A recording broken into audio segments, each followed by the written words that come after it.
The fluorescent lights of Harvard Preparatory Academy flickered as Maya Parker clutched her acceptance letter, tears streaming down her face. Not tears of joy, despite having just received a full scholarship, but tears of humiliation as milk dripped from her second-hand backpack, seeping into her carefully preserved textbooks. "Oops," my hand slipped, Olivia Thompson sneered, her designer purse swinging from her manicured fingers. "But honestly, I did you a favor. That bag belongs in a dumpster anyway." Across town, at the Morgan construction site, Hayes Parker's weathered hands trembled as he counted out crumpled dollar bills at Jerry's Bakery. His construction uniform was covered in dust, and his shoulders hunched from 12 hours of manual labor. "Just the small chocolate cake. Please," he wheezed, suppressing a cough that threatened to bring up blood. "It's my daughter's birthday." "That'll be $24.99, the cashier said, eyeing his worn work boots. Hayes pulled out the last $5 bill from his wallet, money meant for his blood pressure medication. The cake would be worth missing a few pills. Maya deserved something special on her birthday, especially now. Back at school, Maya salvaged what she could from her soaked backpack. A soggy piece of paper caught her eye, her father's daily lunch note, the ink now running to "My brilliant girl, who will change the world someday. Remember, wealth isn't measured in dollars, but in love. Love, Dad." The contrast couldn't have been starker as Olivia and her friends sashayed past in their designer uniforms, loudly discussing their upcoming shopping spree at Rodeo Drive. Their laughter echoed through the hallway as Maya carefully folded the wet note and tucked it into her pocket. "Did you hear?" Olivia's voice carried deliberately. "Daddy just bought me a Range Rover for getting a B in chemistry. Maybe if your dad worked a little harder, you could afford actual clothes instead of those thrift store rejects." What they couldn't see was Hayes, now doubled over in the construction site bathroom, coughing violently into a handkerchief stained crimson. He straightened up, wiped his mouth, and looked in the mirror. "Just hold on a little longer," he whispered to his reflection. "She just needs to get to Harvard. Then she'll be okay." The birthday cake sat in its box on the sink counter, its cheap plastic container a stark reminder of all he couldn't give his daughter. Or so everyone thought. If this opening scene touched your heart and you'd like to follow Maya's journey of resilience, love, and hidden truths, please consider subscribing to our channel. Your support enables us to continue creating meaningful stories that remind us what truly matters in life. Thank you for being part of our storytelling community. Hayes Parker wasn't always the weathered construction worker people saw today. 20 years ago, he was Hayes Parker, CEO of Parker Investments, one of Boston's most prestigious financial firms. His corner office on the 47th floor overlooked the harbor, and his name regularly appeared in the Wall Street Journal. But that Hayes Parker died the day he discovered the truth about his company's dealings. Born into wealth himself, Hayes had watched his own parents chase money at the expense of everything else. His childhood memories consisted of empty mansions, absent parents, and extravagant gifts that could never fill the void of loneliness. When he married Sarah, a middle school teacher who loved him for who he was rather than his wealth, he promised himself his children would have a different life. The transformation began when he uncovered irregular accounts during a routine audit. Deeper investigation revealed a massive fraud scheme that reached the highest levels of the company's board. His partners had been embezzling from pension funds, destroying thousands of families' life savings. The evidence sat in his desk drawer like a ticking bomb. That night, Hayes came home to find his 4-year-old daughter Maya asleep on the couch, clutching a drawing she'd made for him. Next to her sat Emma, his 8-year-old, who had waited up just to show him her perfect spelling test. The decision crystallized in that moment. The next day, Hayes walked into the SEC office with a detailed report of the fraud. But his partners had anticipated him. By the time he returned home, his resignation had been announced, citing personal reasons. His partners had orchestrated a perfect escape, leaving Hayes with a choice: accept a modest settlement and stay quiet, or fight a legal battle he couldn't win against some of Boston's most powerful people. Hayes chose his children's future over his reputation. He took the settlement, moved his family to a modest neighborhood, and took a job in construction. The millions he'd earned legitimately were placed in a secret trust for his daughter's future. To the world, Hayes Parker, the financial wizard, had suffered a nervous breakdown and abandoned his career.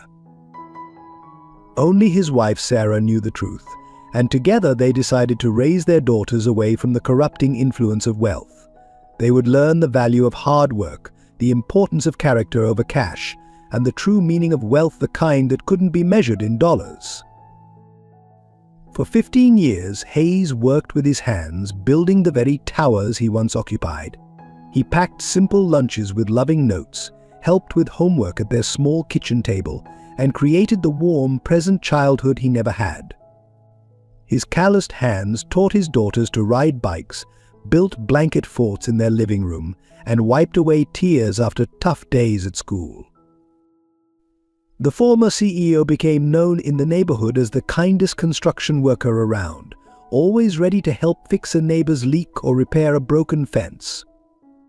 No one suspected that the man in the worn work boots had once controlled billions in assets, or that his daughter's college funds could buy their entire block. But now, as cancer ate away at his strength, Hayes faced his final challenge. The wealth he'd hidden away would soon pass to his family. His only hope was that the values he'd instilled would prove stronger than the allure of sudden riches. Every morning, as he penned another lunch note to Maya or listened to Emma's dreams of becoming a teacher like her mother, he prayed he'd done enough to show them that true wealth lived in the heart, not the wallet. What his colleagues had dismissed as weakness, choosing family over fortune, integrity over influence, Hayes knew was his greatest strength. He traded his corner office for something far more valuable: his children's smiles, their trust, and the kind of memories money could never buy. Maya Parker stood at her locker, carefully arranging her worn textbooks in size order, a habit she'd developed to make her second-hand supplies last longer. At 17, she carried herself with a quiet dignity that seemed at odds with her thrift store clothing and patched backpack. Her dark hair was pulled back in a simple ponytail, and her deep brown eyes held a wisdom beyond her years. Unlike her peers at Harvard Preparatory Academy, Maya's achievements didn't come from expensive tutors or prestigious summer programs. Every A on her transcript represented countless nights studying at the kitchen table after helping her father with his physical therapy exercises. Her perfect SAT score wasn't from a $2,000 prep course, but from library books and free online resources she studied during lunch breaks while others shopped at the mall. The contrast between Maya and her classmates extended beyond academics. While they shared Instagram stories from Aspen ski trips and Mediterranean cruises, Maya treasured the small moments: Sunday morning pancakes with her father, who always shaped them into mathematical equations. Movie nights in blanket forts that transformed their modest living room into a palace of imagination, and the daily lunch notes that had become her armor against the world's cruelty. But Maya's resilience wasn't born from deprivation, it came from love. Where others saw a construction worker's daughter, she saw a father who taught her to solve complex physics problems while fixing the neighbor's leaky faucet. When classmates mocked her clothes, she remembered her father's words: character is the only fashion that never goes out of style.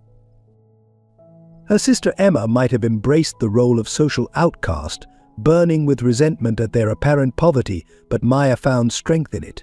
She tutored younger students for free, organized book drives for the local library, and spent weekends helping elderly neighbors with their groceries. Her college application essay wasn't about overcoming hardship, it was about finding abundance in unexpected places. Teachers often remarked on Maya's unusual maturity.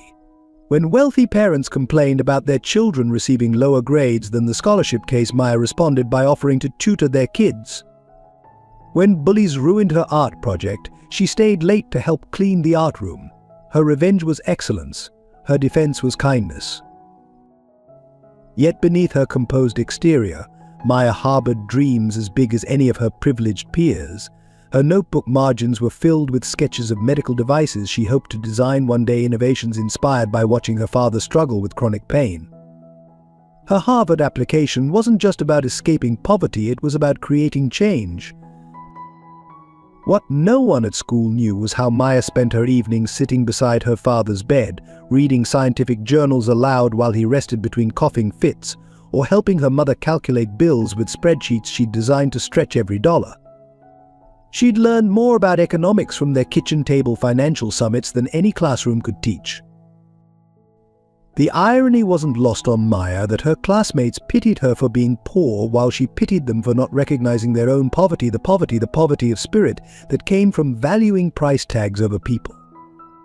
Each time Olivia Thompson flaunted a new designer bag, Maya touched the folded lunch note in her pocket, rich in the currency that mattered most. As she closed her locker, Maya caught her reflection in its scratched metal surface. She saw not the charity case her classmates whispered about, but her father's daughter, strong, principled, and wealthy in ways money couldn't measure. Her acceptance letter to Harvard wasn't just a ticket to a better future, it was proof that character, resilience, and love could build a fortune that no bank could hold. Emma Parker, Maya's older sister, walked the halls of Boston Community College like a coiled spring of resentment. At 21, she'd inherited their mother's classic beauty, but wore it like armor. Her fashionably distressed jeans and carefully curated thrift store finds masking a deeper anger. Unlike Maya, Emma remembered fragments of their former life, glimpses of a grand house, designer clothes, and the respect that came with the Parker name. Her choice to study education wasn't just about following their mother's footsteps, it was about proving she could succeed despite what she saw as their father's inexplicable downfall. Sarah Parker, once the elegant wife of a CEO, had transformed into a different kind of graceful. Her hands, now roughened from years of bargain hunting and coupon clipping, still moved with the same poise, whether grading middle school papers or mending worn clothes. She carried the weight of her husband's secret with quiet strength, channeling her former social skills into building a supportive community in their modest neighborhood. Her students at Jefferson Middle School never knew she once hosted charity galas. They only saw the teacher who bought extra supplies for kids who couldn't afford them. Olivia Thompson, Maya's primary tormentor, lived in the world Hayes Parker had rejected. Her father, Richard Thompson, sat on the board of the very company Hayes had left, his conscience as polished as his Italian leather shoes. Olivia had never known want, but she'd also never known the warmth of a family dinner that wasn't interrupted by business calls. Her cruelty toward Maya masked a deeper envy of the genuine love she witnessed in the Parker family. Brandon Miller, Maya's advanced physics teacher, saw beyond the social hierarchy of Harvard Preparatory Academy. A former Silicon Valley engineer who'd chosen teaching over profit, he recognized in Maya the same hunger for knowledge he'd once possessed. His quiet advocacy had helped secure her scholarship, and his classroom became her sanctuary during lunch periods. Claire Anderson, the school counselor, kept a special eye on Maya while harboring her own suspicions about the Parker family. Something about Hayes' demeanor didn't match his supposed background, and she'd noticed how easily Maya grasped complex financial concepts despite her apparent poverty. Yet she respected the family's privacy, focusing instead on protecting Maya from the worst of the school's social politics. The supporting cast of Maya's life extended beyond the school's walls. There was Mr. Rodriguez, the librarian who accidentally left advanced engineering books on Maya's favorite table, Mrs. Chen from the corner store, who always had a surplus of snacks to share when Maya helped her stock shelves, and old Mr. Sullivan, whose broken fence became an impromptu physics lesson when Hayes taught Maya about leverage and force while repairing it. These characters orbited the Parkers' lives like stars around a hidden sun, each drawn to the warmth of a family that measured wealth in moments rather than millions. They witnessed the daily kindnesses, Hayes sharing his lunch with newer construction workers, Sarah staying late to help struggling students, Maya tutoring kids who'd bullied her, and even Emma's reluctant participation in community projects. Together, they formed a tapestry of relationships that would be tested when the truth about Hayes' fortune emerged. Some, like Olivia, would be forced to confront their prejudices. Others, like Brandon Miller, would see their faith in the family's integrity vindicated. Each would play a crucial role in the unfolding drama as the Parkers' carefully constructed world began to shift, their reactions revealing that true character, like real wealth, often hides beneath the surface. As Maya navigated her senior year, these individuals would become both challenges and champions in her journey, their intertwined stories contributing to a larger narrative about the true meaning of wealth, success, and family. Their presence would help shape not just Maya's future, but their own understanding of what it means to be truly rich. The incident that would begin unraveling the Parkers' carefully constructed life occurred on a crisp October morning. Maya arrived at school wearing a navy blue cashmere sweater, a rare treasure her father had found at a high-end consignment shop after months of overtime work. He'd presented it to her wrapped in newspaper, his calloused hands trembling with pride as she opened it. "For your Harvard interview next week," he'd said, coughing slightly into his handkerchief. "Is that my sweater?" Amanda Collins's voice cut through the pre-first period chatter. The daughter of a prominent surgeon, Amanda stood at the center of Olivia Thompson's elite circle. "I lost that exact sweater last month. It even has the same thread pull on the left sleeve." Maya's heart sank as she touched the tiny imperfection, the very flaw that had made the sweater affordable. "No, this is mine. My dad bought it for me." "From where?" "The five-finger discount store," Olivia sneered, her designer handbag swinging as she circled Maya like a shark. "Everyone knows your dad can barely afford your lunch, let alone cashmere." A crowd began to gather in the hallway. Maya clutched her worn backpack tighter, feeling the reassuring crinkle of her father's lunch note inside. "It's from Second Chance's consignment on Maple Street. I can show you the receipt." "Right?" Amanda scoffed. "The same place where my mum donated my old clothes last month." Including this sweater. She reached out and grabbed Maya's arm, her manicured nails digging into the soft wool. "Take it off, now." "Is there a problem here?" Claire Anderson's voice carried the weight of authority as the school counselor approached. But before Maya could explain, Amanda's theatrical tears began. "She stole my sweater, Ms. Anderson. My parents paid $300 for it at Nordstrom, and she just walked in wearing it like nothing happened." The next hour passed in a blur of accusations and declarations. Security cameras showed Maya at her locker that morning, unpacking her backpack. Amanda's mother arrived, waving the original receipt from Nordstrom. Maya's trembling fingers couldn't locate her father's consignment shop receipt in her meticulously organized folders. Given the seriousness of the accusation, Principal Harrison intoned from behind his mahogany desk, "We have no choice but to suspend Maya pending a full investigation. This could affect your disciplinary record and, by extension, your Harvard acceptance." Maya sat perfectly still, her father's words echoing in her head. "Character is built in moments when doing the right thing is the hardest thing." But as she looked at the smug faces of Amanda and Olivia waiting outside the principal's office, she wondered if character alone could protect the future she'd worked so hard to build. "We'll need to contact your parents, Ms. Anderson said gently. "Would you like to call them?" Maya's hand shook as she reached for her phone. How could she tell her father about this? He'd worked overtime for months, skipping his own meals to save for that sweater. She'd seen him wincing in pain after long days at the construction site, but he'd waved off her concerns, just a little tired. "Sweetheart, nothing to worry about." As she dialed home, Maya caught a glimpse of herself in the office window. The sweater that was supposed to help her fit in at her Harvard interview had instead become evidence of her supposed crimes. The irony wasn't lost on her. Trying to appear wealthy enough for Harvard had only reinforced everyone's belief in her poverty. Mum, Maya's voice cracked slightly. "Can you and Dad come to school? There's been a mistake." She paused, watching Amanda and Olivia whisper and giggle outside. "And Mom, can you bring the receipt from Second Chances, the one in Dad's special folder?" What Maya didn't know was that at that very moment, Hayes Parker was sitting in his truck outside the construction site, staring at another set of medical results that would make the sweater incident seem trivial.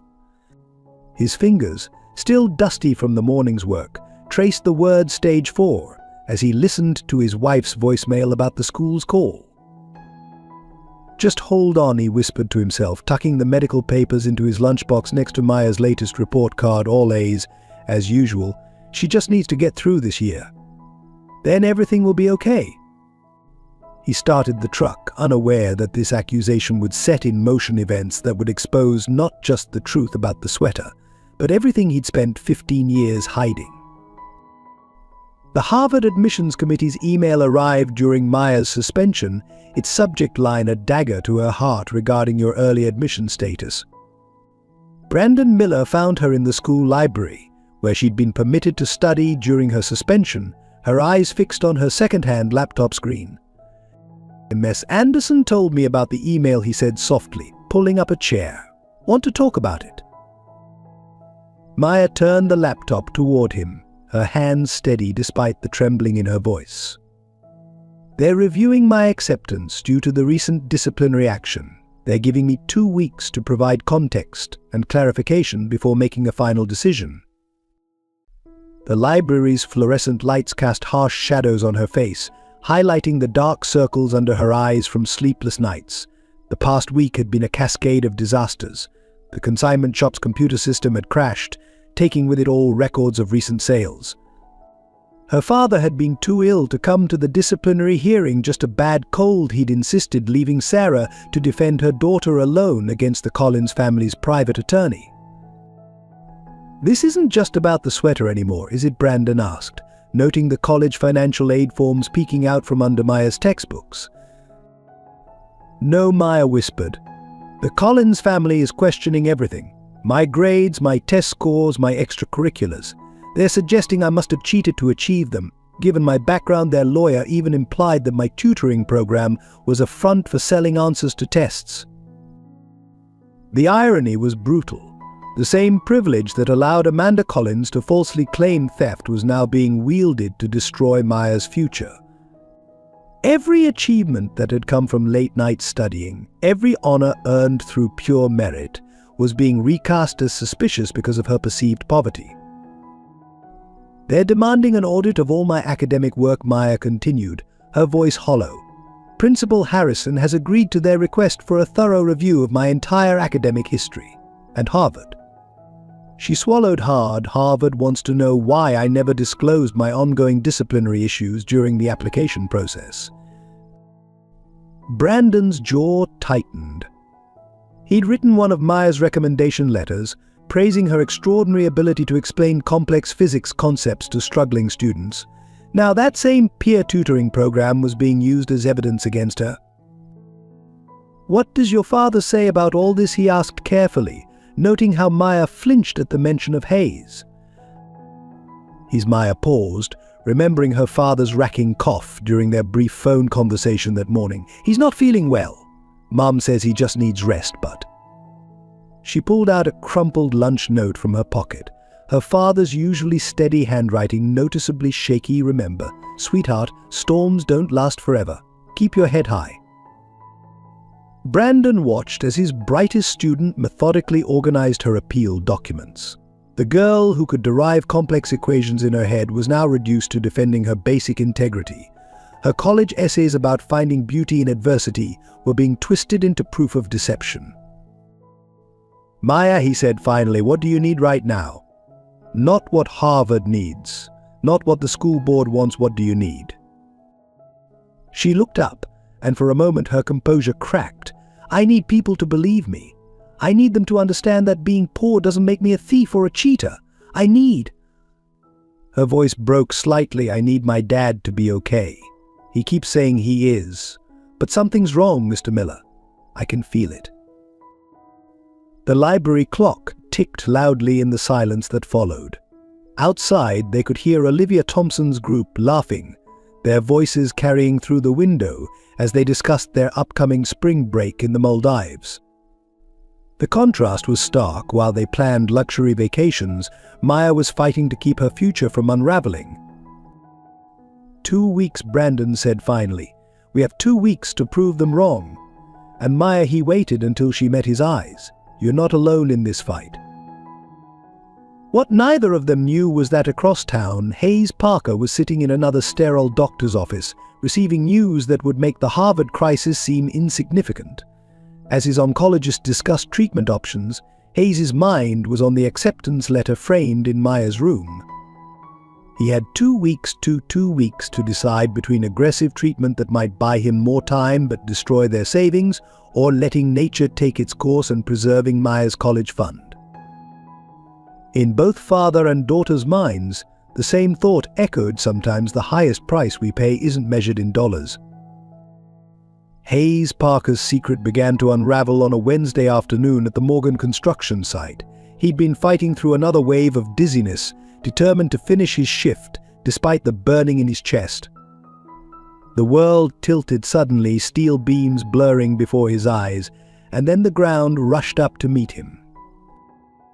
Parker's "down the shout" echoed across the site as his co-workers rushed to where he lay crumpled beside a stack of lumber. Blood stained his lips, his breathing ragged and shallow. Someone was calling 911, while Pete, his site supervisor for the past decade, cradled his head. "Hang in there," Hayes Pete murmured, his weathered face creased with concern.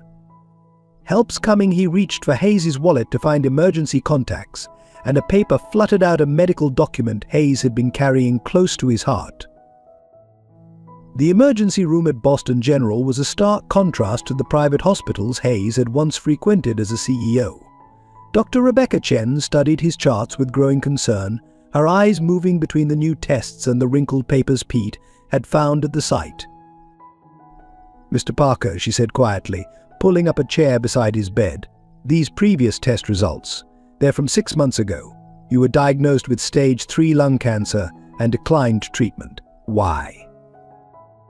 Hayes looked at his calloused hands, now connected to IV lines. "My daughter. She got into Harvard. Full scholarship. But there are expenses: books, housing, meals. The treatment costs would have eaten through everything I saved for her future." Dr. Chen's expression softened.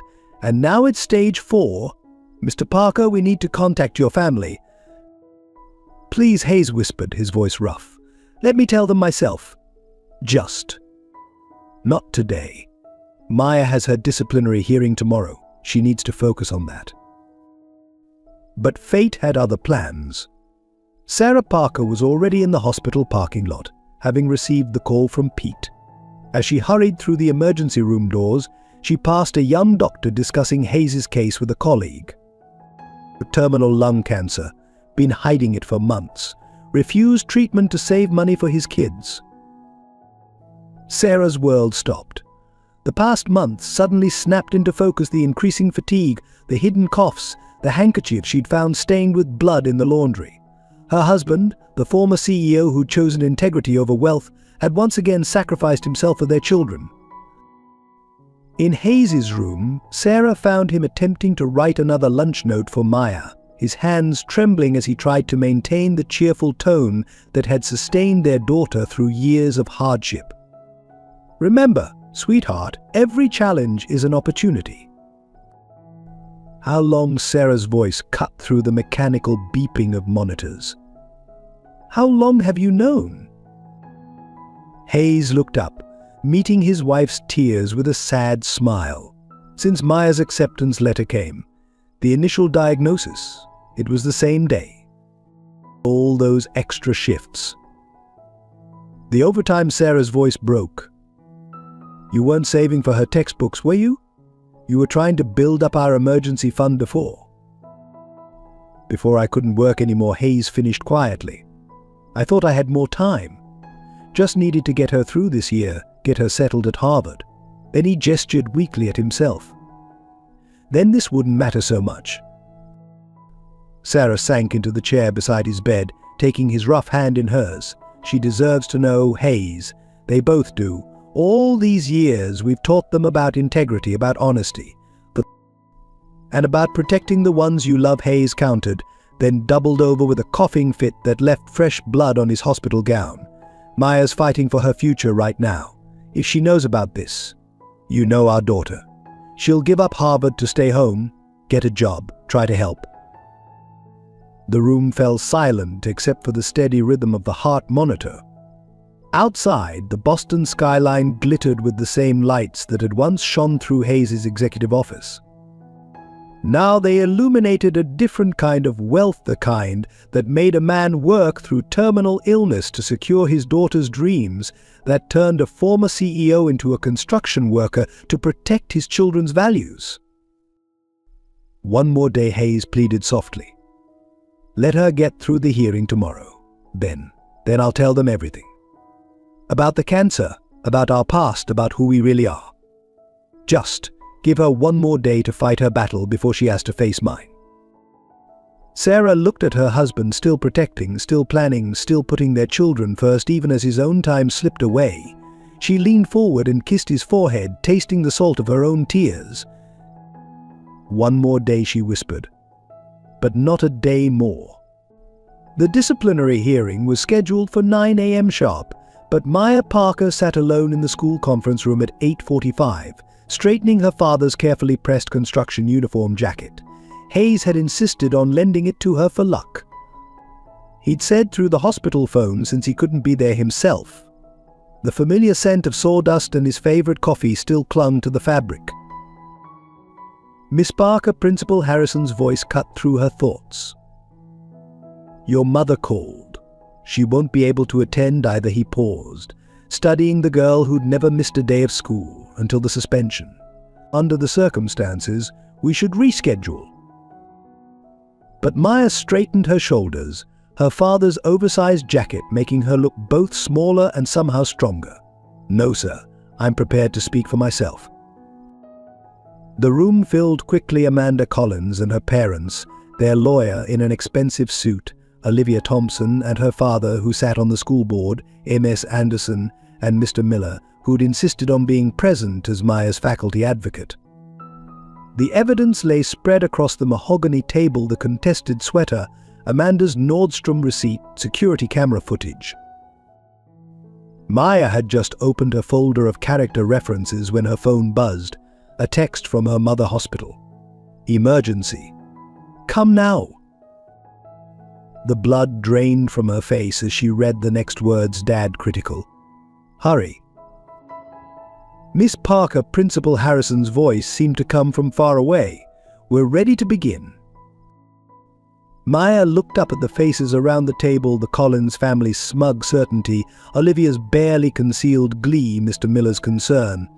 Her father's words echoed in her mind. Character shows itself in how you handle the impossible moments. I apologize, she said, her voice steady despite the trembling in her hands. But I need to leave. My father is in the hospital. How convenient, Mrs. Collins sneered. Another excuse. Maya stood, her father's jacket hanging heavy on her shoulders. My father has never lied in his life, and neither have I. I didn't steal the sweater. He bought it for me with money he earned working overtime, probably when he was already sick. And now... Her voice caught for just a moment. Now he needs me more than I need to prove anything to you. She turned to Principal Harrison. Expel me if you have to. Rescind my Harvard acceptance, but I have to go to my father. Brandon Miller stood as well. I'll drive you. The drive to Boston General passed in a blur of silent prayers and unanswered calls to her mother. When they arrived at the ICU, Maya ran past the nurse's station, still wearing her father's jacket, still clutching her folder of evidence meant for the hearing. She found them in room 427. Her mother sat holding Hayes' hand, while Emma stood by the window, her usual defensive posture replaced by something more fragile. The machine's breathing for her father beeped in steady rhythm. Maya. Dr. Chen stepped forward. Your father has been battling stage 4 lung cancer. He's been hiding it for months, refusing treatment to preserve your college fund. Tonight his right lung collapsed. We've stabilized him, but... The world tilted on its axis. Maya gripped the doorframe, her mind racing back through the past months, the increasing fatigue he'd blamed on long hours, the cough he'd dismissed as allergies, the weight loss he'd attributed to working hard. But all lies, the first lies he'd ever told her. "How long?" she whispered. "He was diagnosed the day your Harvard acceptance came," Sarah answered softly. "He didn't want anything to overshadow your achievement." Maya moved to her father's bedside, taking in the tubes and monitors that seemed to dwarf his strong frame. His calloused hand, the one that had written thousands of lunch notes, lay pale against the white sheets. She picked it up, feeling its familiar roughness. "The hearing?" her mother asked. "I left," Maya replied, not taking her eyes off her father's face. "Some things matter more than Harvard." As if he heard her, Hayes's eyes fluttered open. Despite the oxygen mask, he tried to smile. His free hand moved weakly toward the bedside table, where a crumpled paper lay one last lunch note he'd tried to write before collapsing. Maya picked it up, smoothing the shaky handwriting. "Remember, sweetheart, true wealth isn't in what you own, but in what you give. I've given you everything I am. The rest is just paper." The machines beeped in steady rhythm as Maya sat beside her father, still wearing his jacket, still holding his hand. Outside the hospital window, the sun rose over Boston, painting the sky in shades of gold that would have cost millions to capture in paint, but were free for anyone who cared to look up. In that moment, watching her father fight for each breath, Maya understood that some types of wealth couldn't be stolen or questioned by any disciplinary board. The real fortune had been there all along, written in 1,000 lunch notes, built into every blanket fort, wrapped in newspaper like a second-hand sweater, and given freely with a love that no amount of money could measure. The truth about Hayes Parker's past emerged not with a bang but with a whisper, carried in on the heels of his medical crisis. As he lay unconscious in the ICU, Claudia Morgan, the hospital's patient liaison, froze when she saw his name on the admission forms. "Sarah Parker," she approached Maya's mother in the ICU waiting room. "I believe there's been a mistake. Your insurance information. It shows your husband as a construction worker, but I remember Hayes Parker from the board of directors." Sarah's face went pale. 15 years of careful pretense began to crumble as Claudia continued. "He donated the entire oncology wing. His portrait used to hang in the lobby before he requested its removal." Emma, who had been pacing nearby, stopped mid-stride. "What did you just say?" Before Sarah could intervene, an elderly doctor hurried into the waiting room, his face lighting up with recognition. "Hayes Parker? Good God, I thought he'd moved abroad. Best chairman this hospital ever had. The research grants he established." The doctor trailed off, noting Sarah's expression. "Oh, they didn't know." Maya stood frozen, her father's worn jacket suddenly feeling like a costume rather than a comfort. "Mom." Sarah sank into a chair, 15 years of shared secrets weighing heavily on her shoulders. "Your father, he had his reasons. We both did." The story spilled out in the sterile hospital waiting room. Hayes Parker, the brilliant CEO who'd uncovered corruption in his own company, the choice between silence and justice, the deliberate descent into apparent poverty to protect their children from the corrupting influence of wealth. All those extra shifts, Emma's voice cracked, the overtime, the cheap clothes. It was all a lie. "No," Sarah replied firmly. "The love was real. The values were real. The only lie was about the money." As if on cue, Greg Thompson, not Olivia's father, but another man in an impeccable suit, appeared in the doorway. "Mrs. Parker, I'm your husband's attorney. Given the circumstances, I think it's time to discuss the trust funds." "Trust funds," Maya echoed weakly. Greg opened his briefcase, spreading documents across the waiting room table. "Your father converted most of his assets to educational and charitable trusts before stepping down from Parker Investments. The bulk of his personal fortune, roughly $40 million, has been gathering interest for 15 years, divided equally among his children." Emma collapsed into a chair, her carefully cultivated thrift store cheek suddenly feeling like a cruel joke. "We're millionaires, all this time." "Your father," Greg continued gently, "believed that character is built through adversity, not advantage. He wanted you to understand the value of hard work, the meaning of true wealth." Maya fingered the lunch notes in her father's jacket pocket, each one written by a millionaire's hand, calloused from voluntary labor. The construction job was his choice, Sarah finished.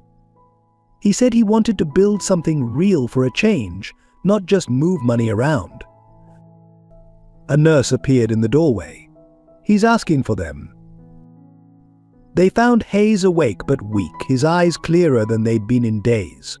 Emma spoke first, her voice uncharacteristically small. "Why, Dad? Why make us live like we were poor?" Hayes's response was interrupted by coughing, but when he caught his breath, his voice was firm. "I grew up with everything, except what mattered.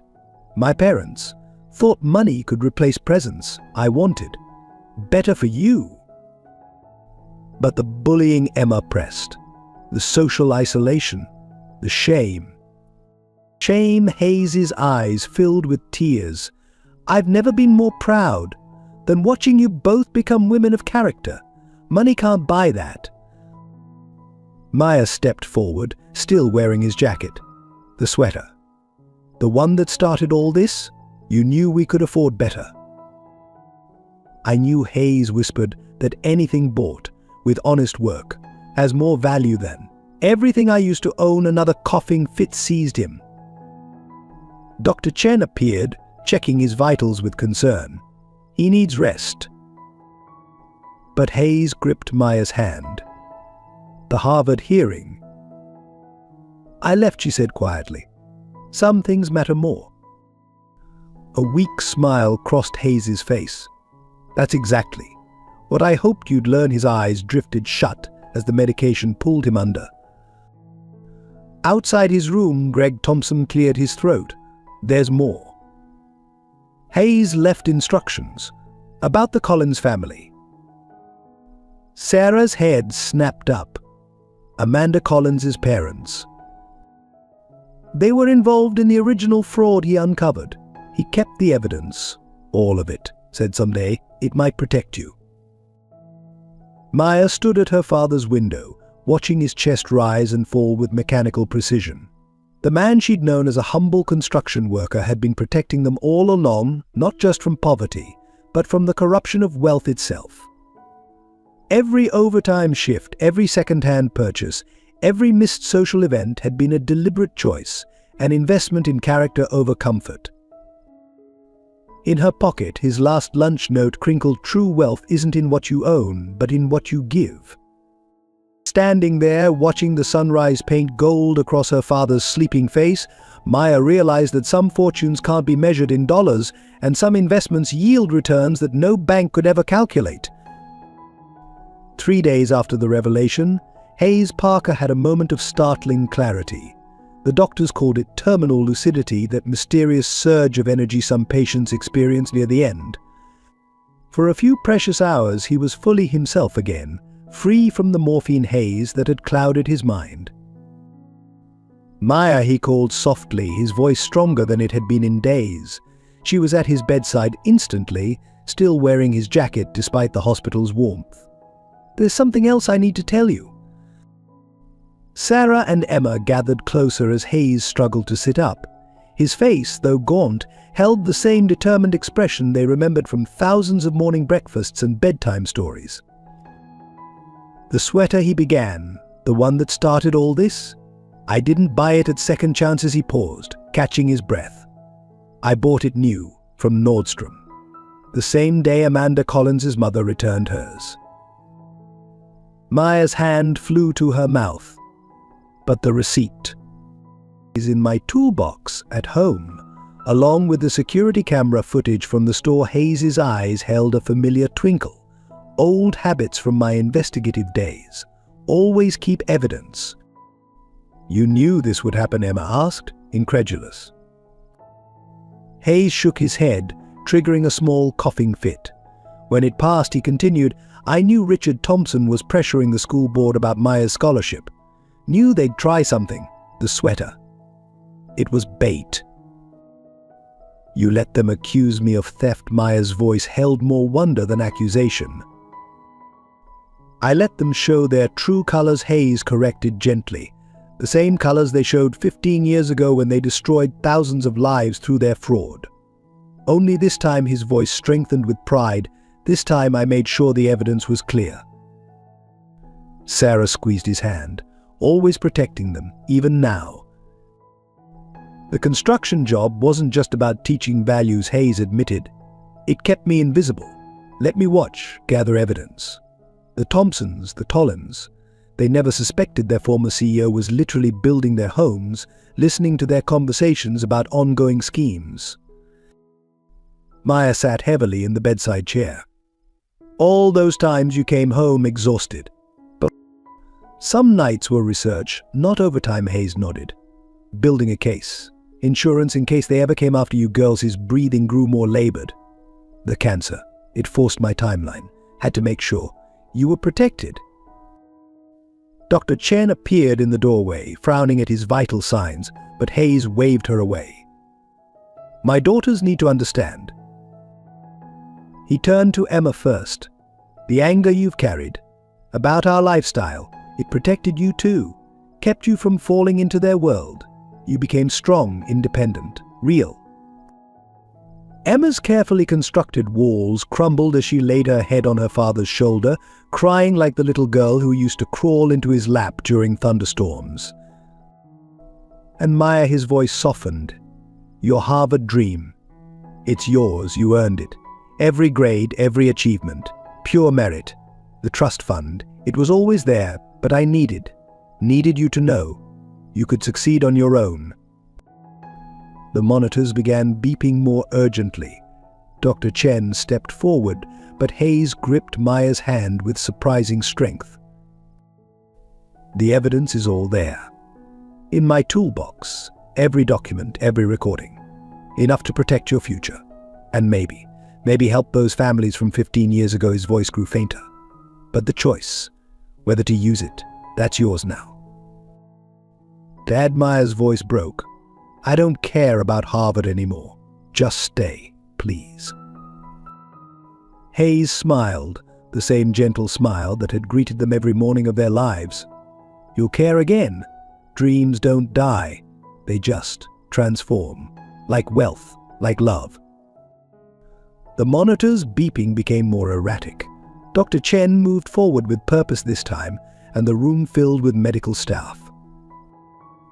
Remember, Hayes whispered as they prepared to intubate him again, true wealth. ... isn't in what you own, but in what you give his family finished together.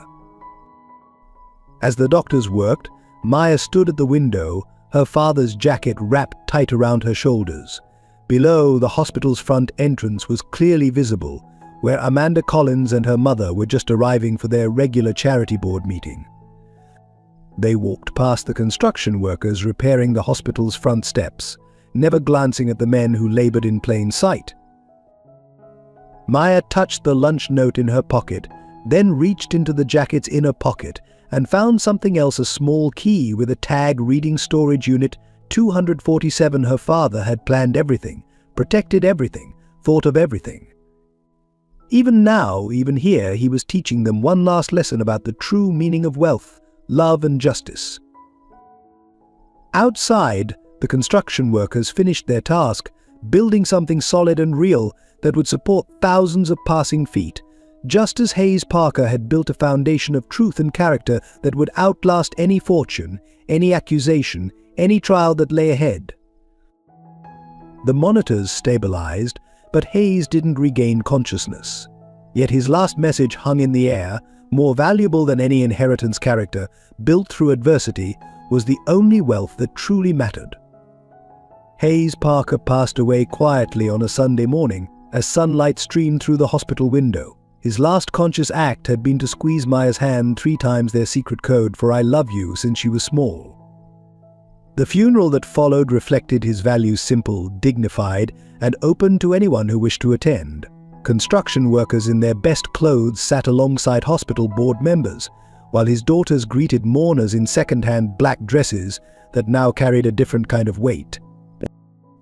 The reading of the will took place in Greg Thompson's office a week later. The stark, modern office with its view of Boston Harbor couldn't have been more different from the modest Parker home. Maya sat between her mother and sister, still wearing her father's jacket despite the spring warmth. "Before we begin," Greg said, placing a weathered metal toolbox on his desk. Hayes left specific instructions about the timing of certain revelations. Inside the toolbox lay an orchestrated explosion, files documenting 15 years of corporate fraud, USB drives containing recorded conversations and photographs of secret meetings. But atop it all sat a single envelope addressed to my girls. Sarah's hands trembled as she opened it, reading aloud. "My dearest family. If you're reading this, I've moved on to where material wealth holds no meaning. But I leave you something far more valuable than money: the truth about who you are and who you can become. The fortune you've inherited isn't just in the trust funds. It's in every moment we shared, every lesson learned, every challenge overcome. The money, roughly $40 million each for Maya and Emma, is simply a tool. How you use it will reveal whether our years of voluntary simplicity taught you what matters most. To my Emma, your anger at our lifestyle wasn't wrong, it was honest. That honesty, combined with the strength you've built, will serve you well. The world needs more people who question everything, even their own father's choices. To my Maya, your Harvard dream wasn't about escaping poverty, it was about pursuing excellence. The trust fund was always there, but your achievements are entirely your own. Never doubt that. To my beloved Sarah, the second toolbox, the one behind my workbench, contains everything needed to clear my name in the corporate scandal. But the choice of whether to use it belongs to our daughters now. The money is yours, freely given. But remember, we were never poor. We were rich in the only ways that truly matter. All my love. Dad." The silence that followed was broken by Emma's quiet sobs. Maya stared out the window at the construction site across the street, where men like her father built something real beneath the spring sun. Greg cleared his throat. "There's more." Hayes left detailed documentation of recent attempts to sabotage Maya's Harvard admission, including evidence that the sweater incident was orchestrated by the Collins family. Maya turned sharply. He knew. He knew everything. Greg spread out surveillance photos showing Amanda's mother returning the sweater, then Hayes purchasing it an hour later. He was building a case, protecting you even then. Sarah touched the toolbox gently. All those extra shifts. Some were real construction work, Greg nodded. Others were surveillance. Hayes never stopped being the brilliant strategist who built Parker Investments. He just chose to build something more important, a foundation of character for his daughters. The implications slowly sank in. Their years of careful budgeting, of second-hand clothes and modest celebrations, had been an elaborate lesson in values. Every overtime shift had served dual purposes, teaching work ethic while gathering evidence. Even their small house had been strategically chosen, positioned to monitor the comings and goings of those who'd forced Hayes out of his company. "The Harvard disciplinary hearing is tomorrow," Greg continued. Hayes left specific instructions about timing. "The question is, do you want to use this information?" Maya stood and walked to the window. Below, construction workers laid foundations that would support buildings long after they were gone. Her father had done the same for her, building a foundation of truth and character that no amount of money could buy or corrupt. "No," she said finally, "not yet." "Maya," Emma protested, "they tried to destroy your future."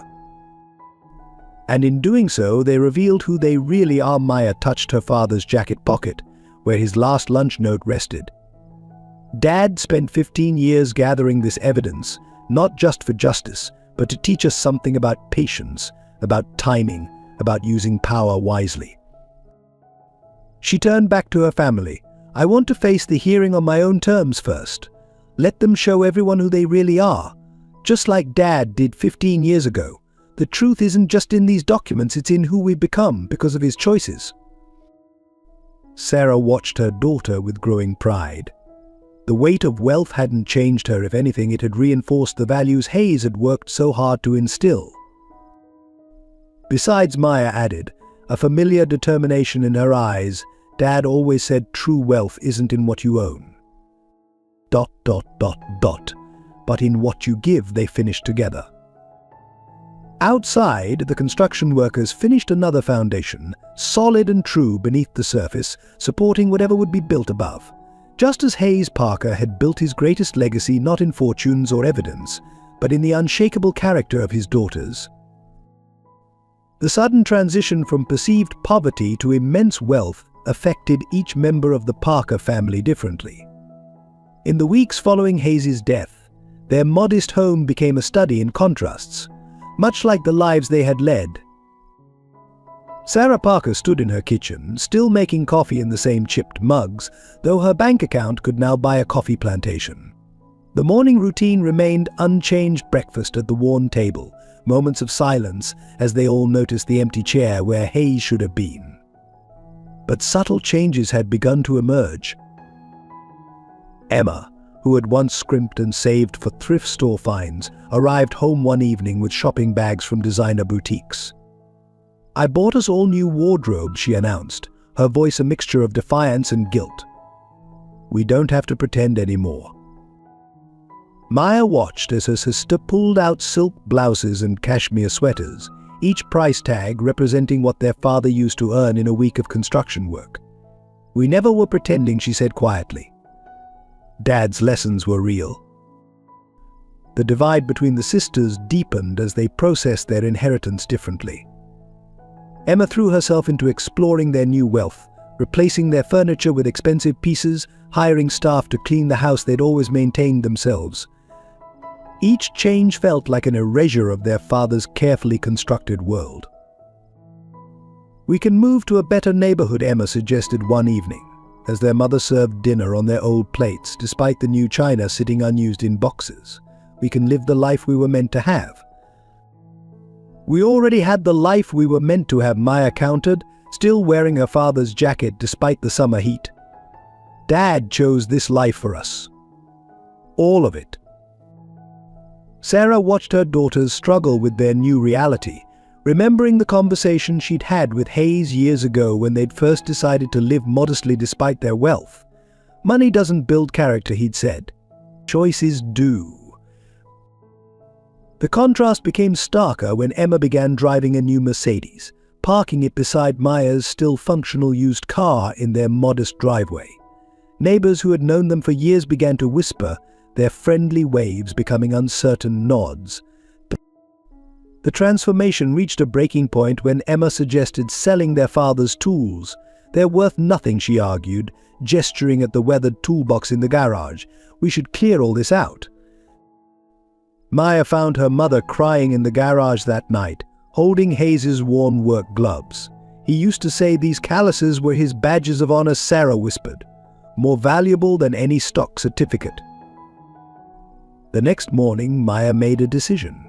She gathered the family in their living room, still furnished with the comfortable but worn furniture that held 15 years of memories.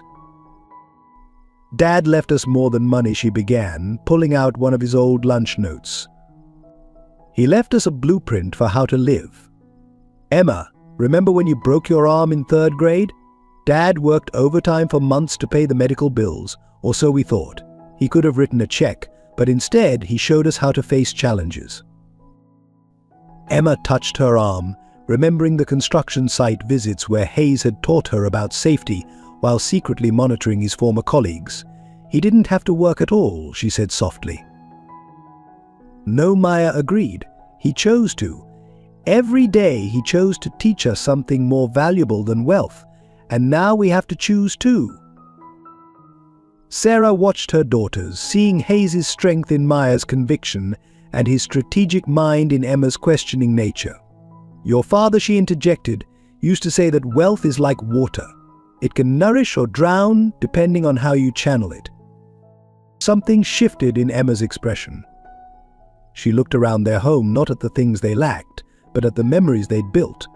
The wall where Hayes had marked their heights every year, the kitchen table where he'd helped with homework after long days of physical labor, the backyard where he'd taught them to build and repair, his hands guiding theirs as they learned to create rather than simply consume. "I've been trying to erase him," Emma whispered, tears falling, trying to replace everything he built with things he deliberately chose not to give us. Maya crossed to her sister, wrapping her in an embrace that carried 15 years of shared experiences. "He gave us everything," she said softly. "Just not in the way the world measures wealth."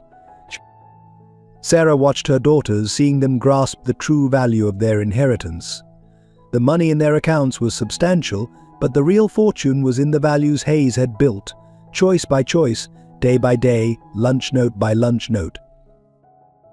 That evening they ate dinner together at their old kitchen table. Emma had changed out of her designer clothes into one of her father's old work shirts. Maya still wore his jacket.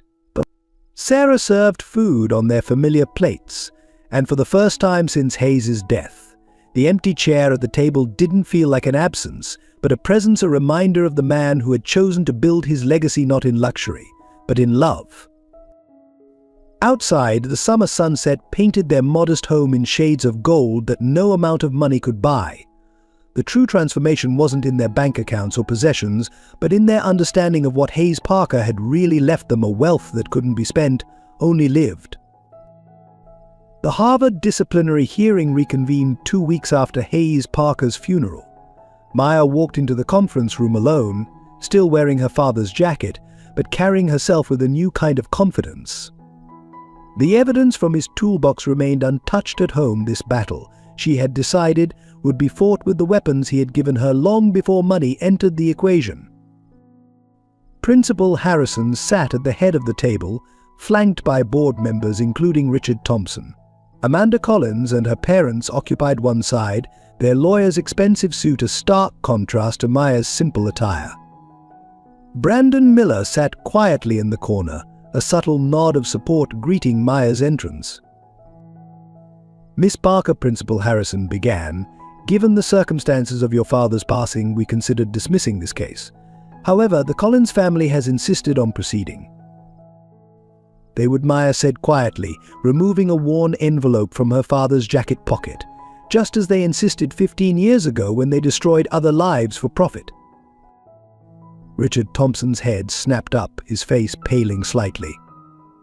Maya pretended not to notice as she continued, "I'd like to read something if I may. The last lunch note my father wrote me." Without waiting for permission, she unfolded the paper, her father's shaky handwriting visible to all. "My dearest Maya, today you'll face people who measure worth in dollars and dignity in designer labels. Remember, true wealth isn't in what you own, but in what you give. I gave you everything I am. The rest is just paper. Love, Dad." This note, Maya's voice strengthened, was written by a man you all dismissed as a simple construction worker. A man who chose to build things with his hands rather than destroy lives with fraud. A man who taught me that character can't be bought or sold. Amanda Collins shifted uncomfortably as Maya turned to face her directly.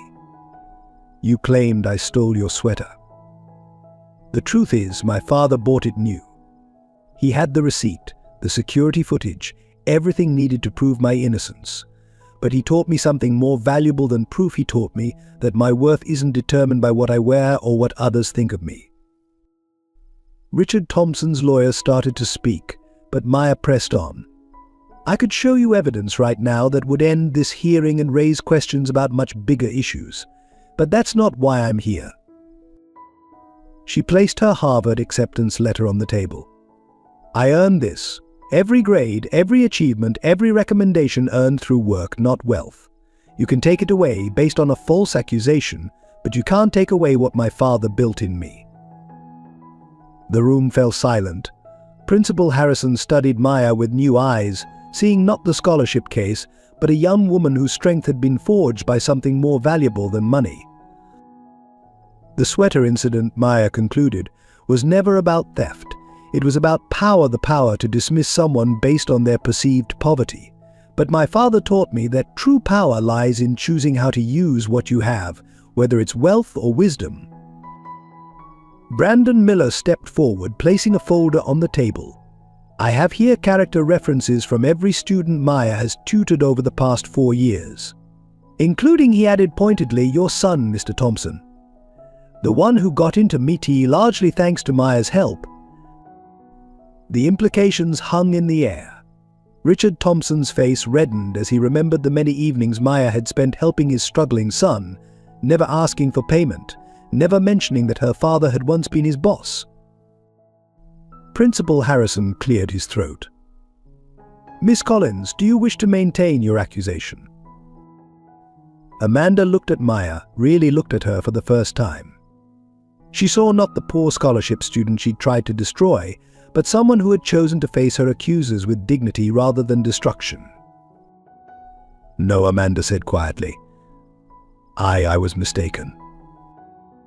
The resolution came swiftly after that. The accusation was withdrawn, Maya's record cleared, her Harvard acceptance secured. But as the room emptied, she remained seated, touching her father's jacket pocket, where the real evidence still lay hidden. Richard Thompson lingered at the door. Miss Parker, he said stiffly, your father. He was more than he seemed, wasn't he? Maya met his gaze steadily. He was exactly what he chose to be, a man who built things that last. Some build fortunes, Mr. Thompson. My father built character. She walked out of the conference room, past the expensive cars in the parking lot, to where her mother and sister waited in their modest sedan. Emma, who had begun to understand the true value of their inheritance, hugged her tightly. Dad would be proud, Sarah whispered. Maya touched the lunch note in her pocket, feeling the strength of her father's legacy not in the millions he'd left them, but in the values he'd built into their very foundation. The evidence in his toolbox could wait. Some battles were won not by destroying others, but by standing firm in who you are. As they drove home, past the construction site where Hayes Parker had labored by choice rather than necessity, Maya understood that her father's greatest gift hadn't been the hidden fortune or the damning evidence. It had been the daily choice to build something more valuable than wealth, a legacy of character that no amount of money could buy or corrupt. Maya's 18th birthday arrived on a crisp autumn morning, 6 months after Hayes Parker's passing. The date had always been special. Her father had insisted on making it a celebration of family rather than finances, with homemade cakes and handcrafted gifts. This year, the empty chair at the breakfast table spoke louder than any celebration could. Mum, Maya called from the garage, where she'd gone to find some quiet. What's this? Sarah and Emma hurried out to find Maya standing before her father's workbench, holding a dusty key she'd discovered behind his old pegboard. A note had fluttered to the floor for Maya's 18th birthday, when the time is right. The storage facility was across town, a nondescript building Hayes had passed every day on his way to work. Unit 247 was at the back, its metal door unmarked except for a small construction company sticker, her father's final misdirection. Inside, they found not wealth but wisdom. The unit was arranged like a museum of their lives, each section carefully curated to tell a story. On the left wall hung photographs: Hayes in his CEO days, Sarah in elegant evening wear, tiny Emma, and Maya in designer clothes. News clippings chronicled the rise of Parker Investments, ending abruptly with the headline "Parker steps down, corporate titan cites personal reasons." But it was the center of the room that caught their breath. A massive corkboard covered the wall, documenting 15 years of quiet investigation. String-connected photos to documents, surveillance logs to financial records. At its heart was a photo of the Collins and Thompson families at a charity gala, surrounded by evidence of their ongoing fraud. "My God," Sarah whispered. "He never stopped working." A metal desk sat beneath the board, its surface clean except for an old laptop and a single envelope marked Play Main. Maya's hands trembled as she opened the laptop, her father's face appearing on screen. "Hello, sweetheart. If you're watching this, you're 18 and I'm not there to share this day with you. But I've left you something more valuable than money. I've left you the truth and the choice of what to do with it." Hayes's recorded image smiled, the same gentle smile that had greeted them every morning. "The evidence here proves everything: the original fraud that forced me out, the continued schemes, their attempts to block your Harvard admission. But exposing it would hurt many innocent people, just as it would have 15 years ago." He leaned closer to the camera. "That's the burden of wealth, Maya, not just money, but knowledge. Power isn't in having these secrets, it's in choosing when and how to use them. Remember when you were little, and I taught you chess?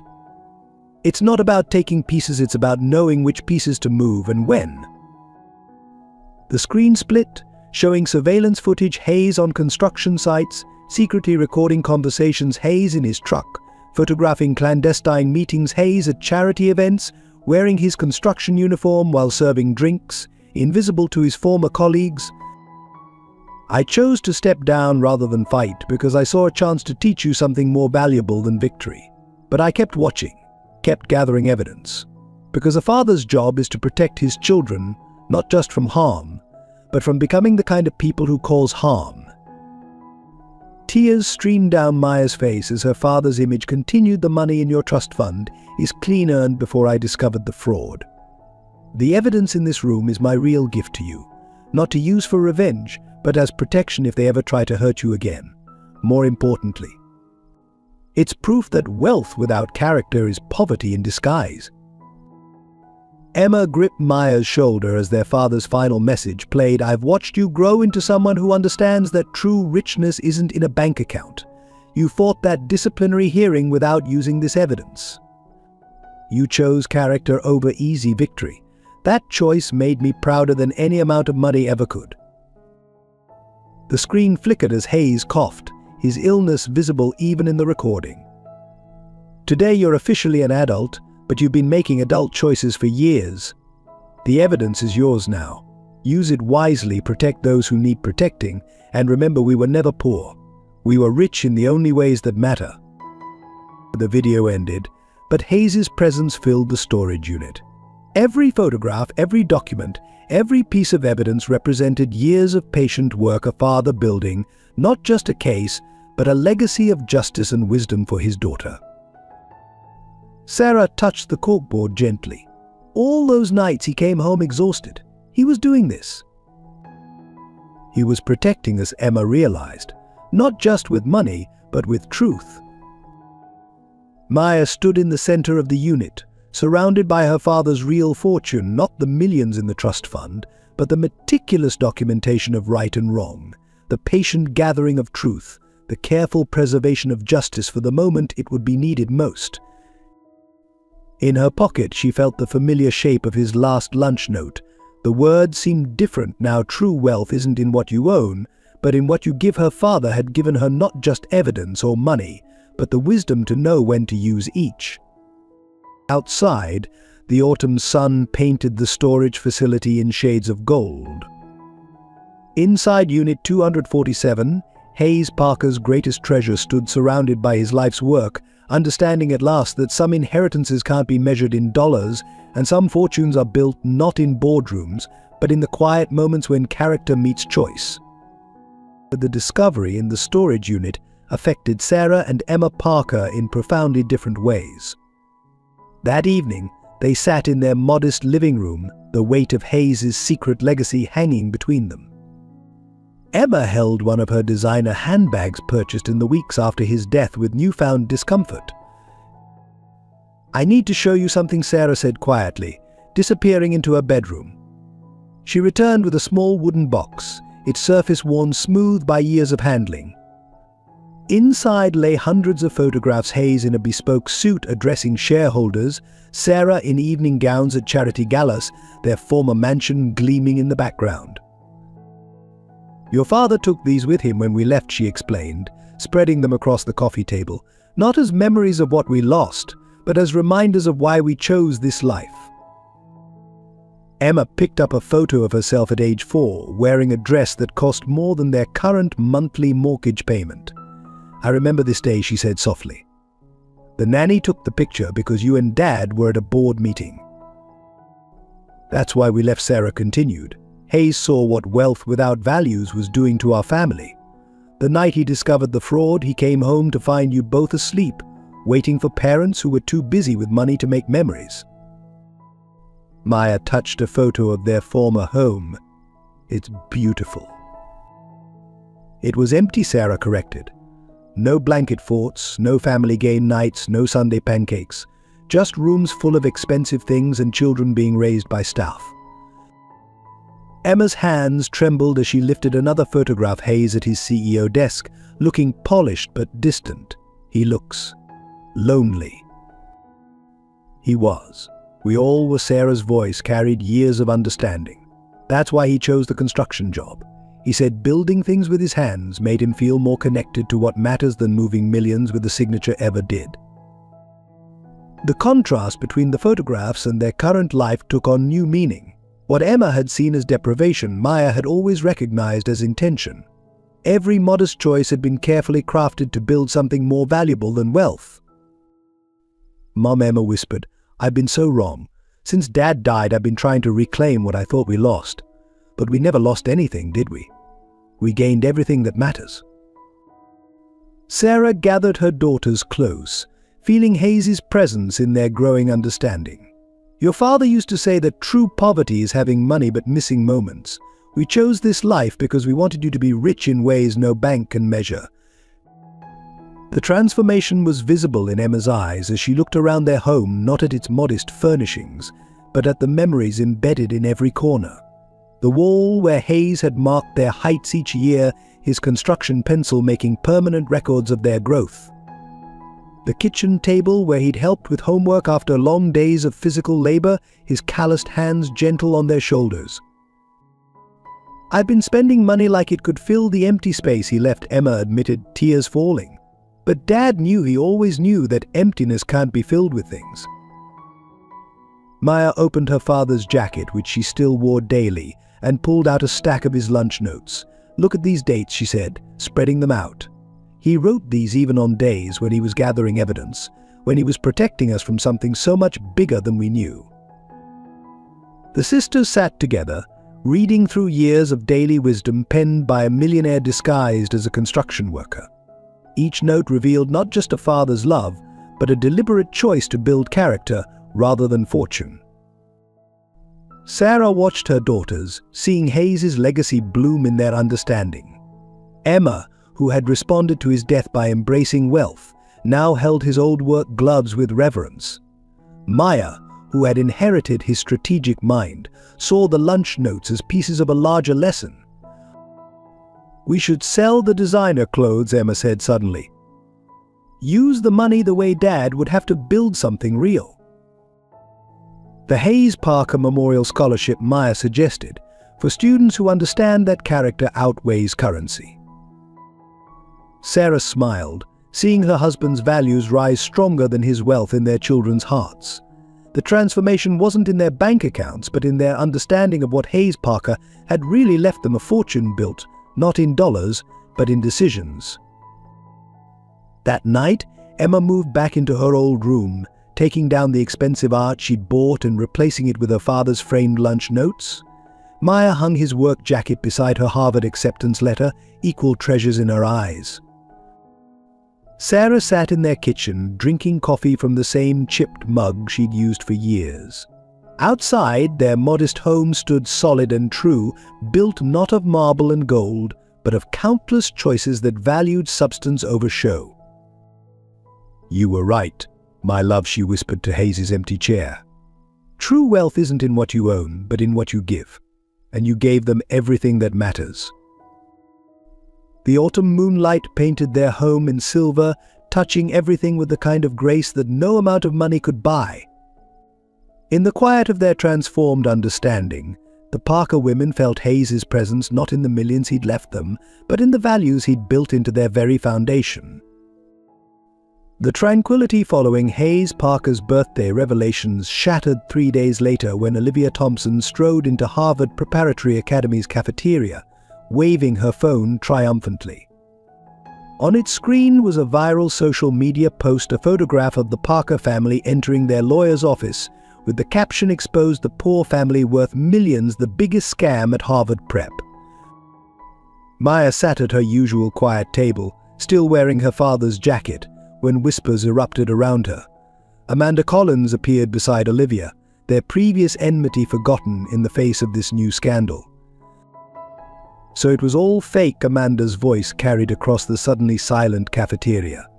The scholarship girl routine, the thrift store clothes, playing poor for sympathy. Your father must have laughed every day, watching everyone feel sorry for his little charity case. Maya's hands trembled around her homemade lunch, packed in the same containers her father had used for years. Inside, she knew, was a note her mother had continued writing, carrying on Hayes' tradition: remember who you are, not what they say you are. Brandon Miller stepped forward from the faculty table, but Maya raised her hand slightly, stopping him. This was her battle to fight, exactly the kind of moment her father had prepared her for. You think you've exposed something shameful, Maya said quietly, standing to face her accusers, but all you've revealed is your own misunderstanding of what wealth really means. Olivia scoffed, scrolling through more photos on her phone. Tell that to the scholarship committee. You took money meant for actually poor students. It's fraud. I earned that scholarship, Maya countered, her voice steady. Every grade, every achievement was real. The money my father left us doesn't change that. Your father, Richard Thompson's voice cut through the tension as he entered the cafeteria, was a liar who played everyone for fools. The Board of Trustees is meeting this afternoon to discuss revoking your admission recommendation. The cafeteria fell silent, students and faculty watching as Maya faced the man who had helped drive her father from his company. She felt the weight of Hayes' evidence in her knowledge, the power of truth in her pocket. My father, she said clearly, taught me that character isn't built by what you have, but by what you choose to do with it. She turned to address the watching crowd. Yes, we had money. We chose to live simply because wealth without values is poverty in disguise. Values, Amanda sneered. You're just as fake as those second-hand clothes. Maya pulled out her father's last lunch note, holding it up. My father wrote me a note every day for 15 years. Not because we couldn't afford school lunch, but because he wanted me to understand that love and wisdom are the only wealth that matters. Richard Thompson stepped closer, his expensive suit a stark contrast to Maya's simple attire. Your father was a coward who ran from his responsibilities. The words hung in the air like poison. Maya felt the USB drive in her jacket pocket, containing copies of everything from the storage unit. One email would send 15 years of evidence to the SEC, destroying the Thompson and Collins families forever. Instead, she smiled her father's gentle, knowing smile. My father was the bravest man I've ever known. He chose integrity over influence, character over comfort, and love over luxury. That's not cowardice, Mr. Thompson. That's courage. The cafeteria had become absolutely still. Even Olivia's phone lowered as Maya continued. You think you've exposed a scandal, but all you've revealed is your own poverty, the poverty of believing that bank accounts measure worth. She gathered her lunch containers, tucking her father's note carefully away. I won't be at the board meeting this afternoon. I'll be at my father's grave, thanking him for teaching me what real wealth looks like. It looks like this jacket worn from honest work, like these lunch containers filled with daily love, like this scholarship earned through merit, not money. As she walked toward the door, Amanda called out, "You can't just walk away from this." Maya turned back one last time. That's exactly what my father taught me, that sometimes walking away from wealth is the richest choice you can make. She left the cafeteria in stunned silence, her head high, her father's values wrapped around her like armor. Outside, the autumn sun caught the construction site across the street, where workers built something real and lasting, just as Hayes Parker had built an unshakable foundation in his daughter's character. That afternoon, as the board of trustees gathered to discuss her fate, Maya sat beside her father's grave, reading his lunch notes aloud. Each one revealed another layer of the legacy he'd left, not in the millions now causing such upheaval, but in the daily choices that had shaped her understanding of true worth. "You knew this would happen, didn't you, Dad?" she whispered, touching the carved stone. "You knew they'd try to use wealth to destroy what you built, but you built something stronger than money. You built character." The evidence that could destroy her accusers remained untouched in her pocket. Her father had given her the power to defend herself, but more importantly, he'd taught her when not to use it.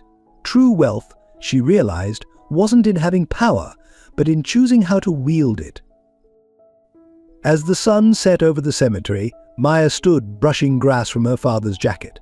Tomorrow would bring more battles, more choices, more opportunities to prove that Hayes Parker's greatest legacy wasn't in his bank accounts, but in the values he'd built into his daughter's heart.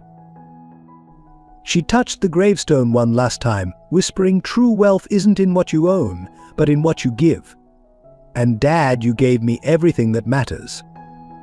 Harvard's withdrawal letter arrived on a rainy Tuesday morning, exactly 1 month after the cafeteria confrontation.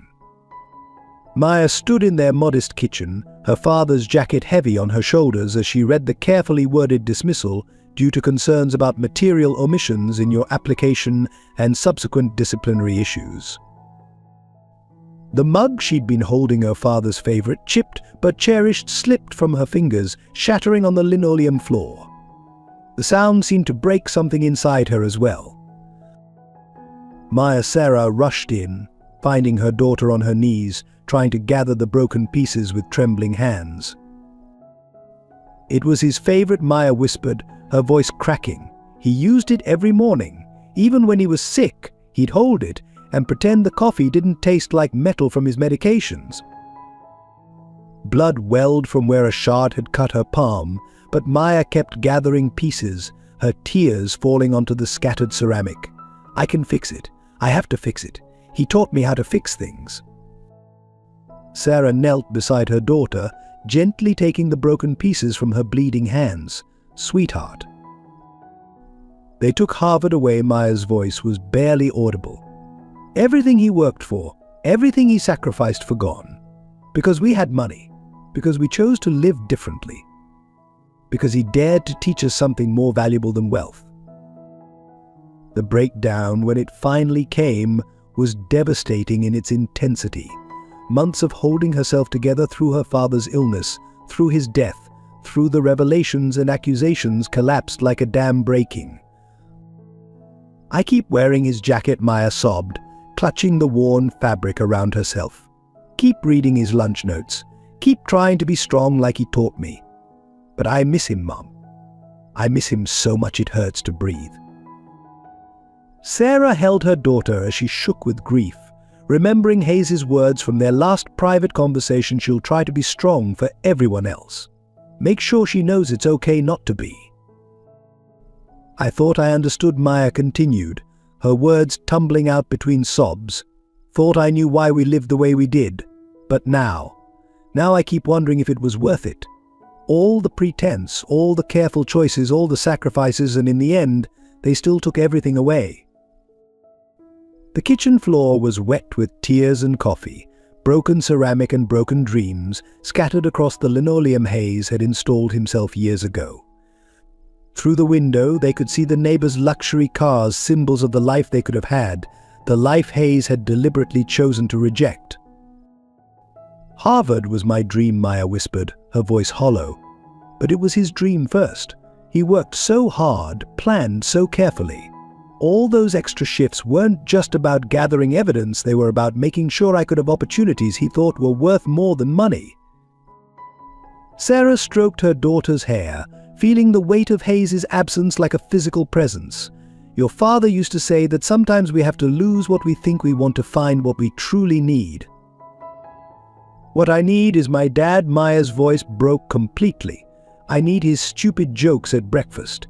Need his construction pencil marking my height on the wall. Need his voice telling me that true wealth isn't in what you own. She couldn't finish the familiar phrase, grief finally overwhelming her carefully maintained composure.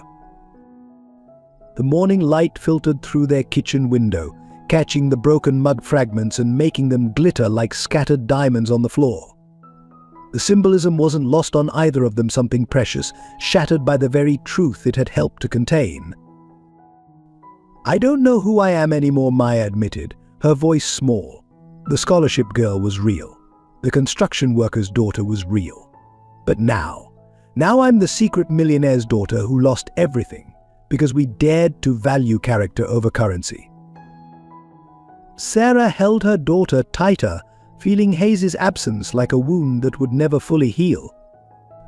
Outside, rain began to fall, mixing with the tears on Maya's face, as she finally allowed herself to be not the strong one, not the principled one, not the keeper of her father's legacy, but simply a grieving daughter whose world had shattered like the mug on their kitchen floor.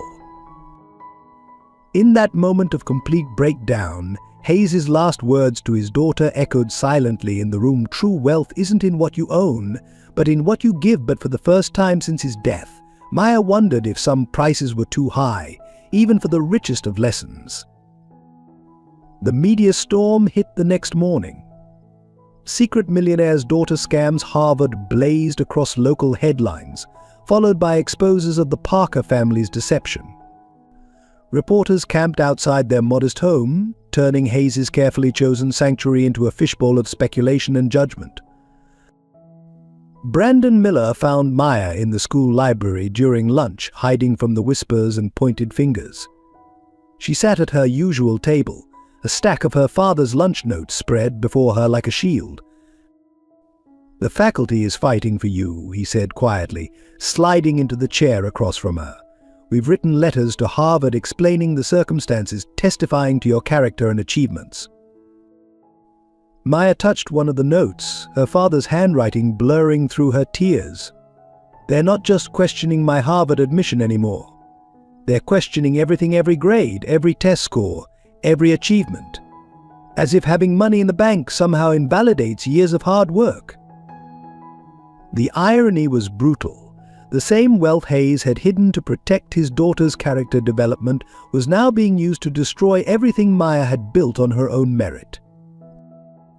"The College Board is reviewing my SAT scores," she continued, her voice hollow. "The National Merit Committee is reconsidering my scholarship. It's like having money makes it impossible to have earned anything honestly." Through the library window, they could see Olivia Thompson giving an interview to a local news crew, tears streaming down her perfectly made-up face as she described feeling betrayed by her former classmates' elaborate deception. "Your father, Brandon said, carefully anticipated something like this. That's why he kept all the evidence, isn't it?" Maya nodded, touching the USB drive in her jacket pocket. One email would end this, prove that the people destroying my reputation are the real frauds. But she trailed off, remembering her father's words in the birthday video: "Power isn't in having secrets, it's in choosing when to use them." The library door opened, and Amanda Collins walked in with her usual group. Their whispers carried deliberately, "I heard her father was mentally ill. Why else would a millionaire pretend to be poor?" Maya's hands clenched around her father's notes, but she forced them to relax. Hayes had taught her that reaction was a choice, that true strength lay not in striking back, but in standing firm. "They're reviewing my tutoring records," she told Brandon, her voice barely steady. "All those hours I spent helping other students, including Amanda's little brother, who's now at MIT, largely because of our study sessions. They're suggesting I was running some kind of cheating ring." Maya. Brandon leaned forward. "You have the power to end this.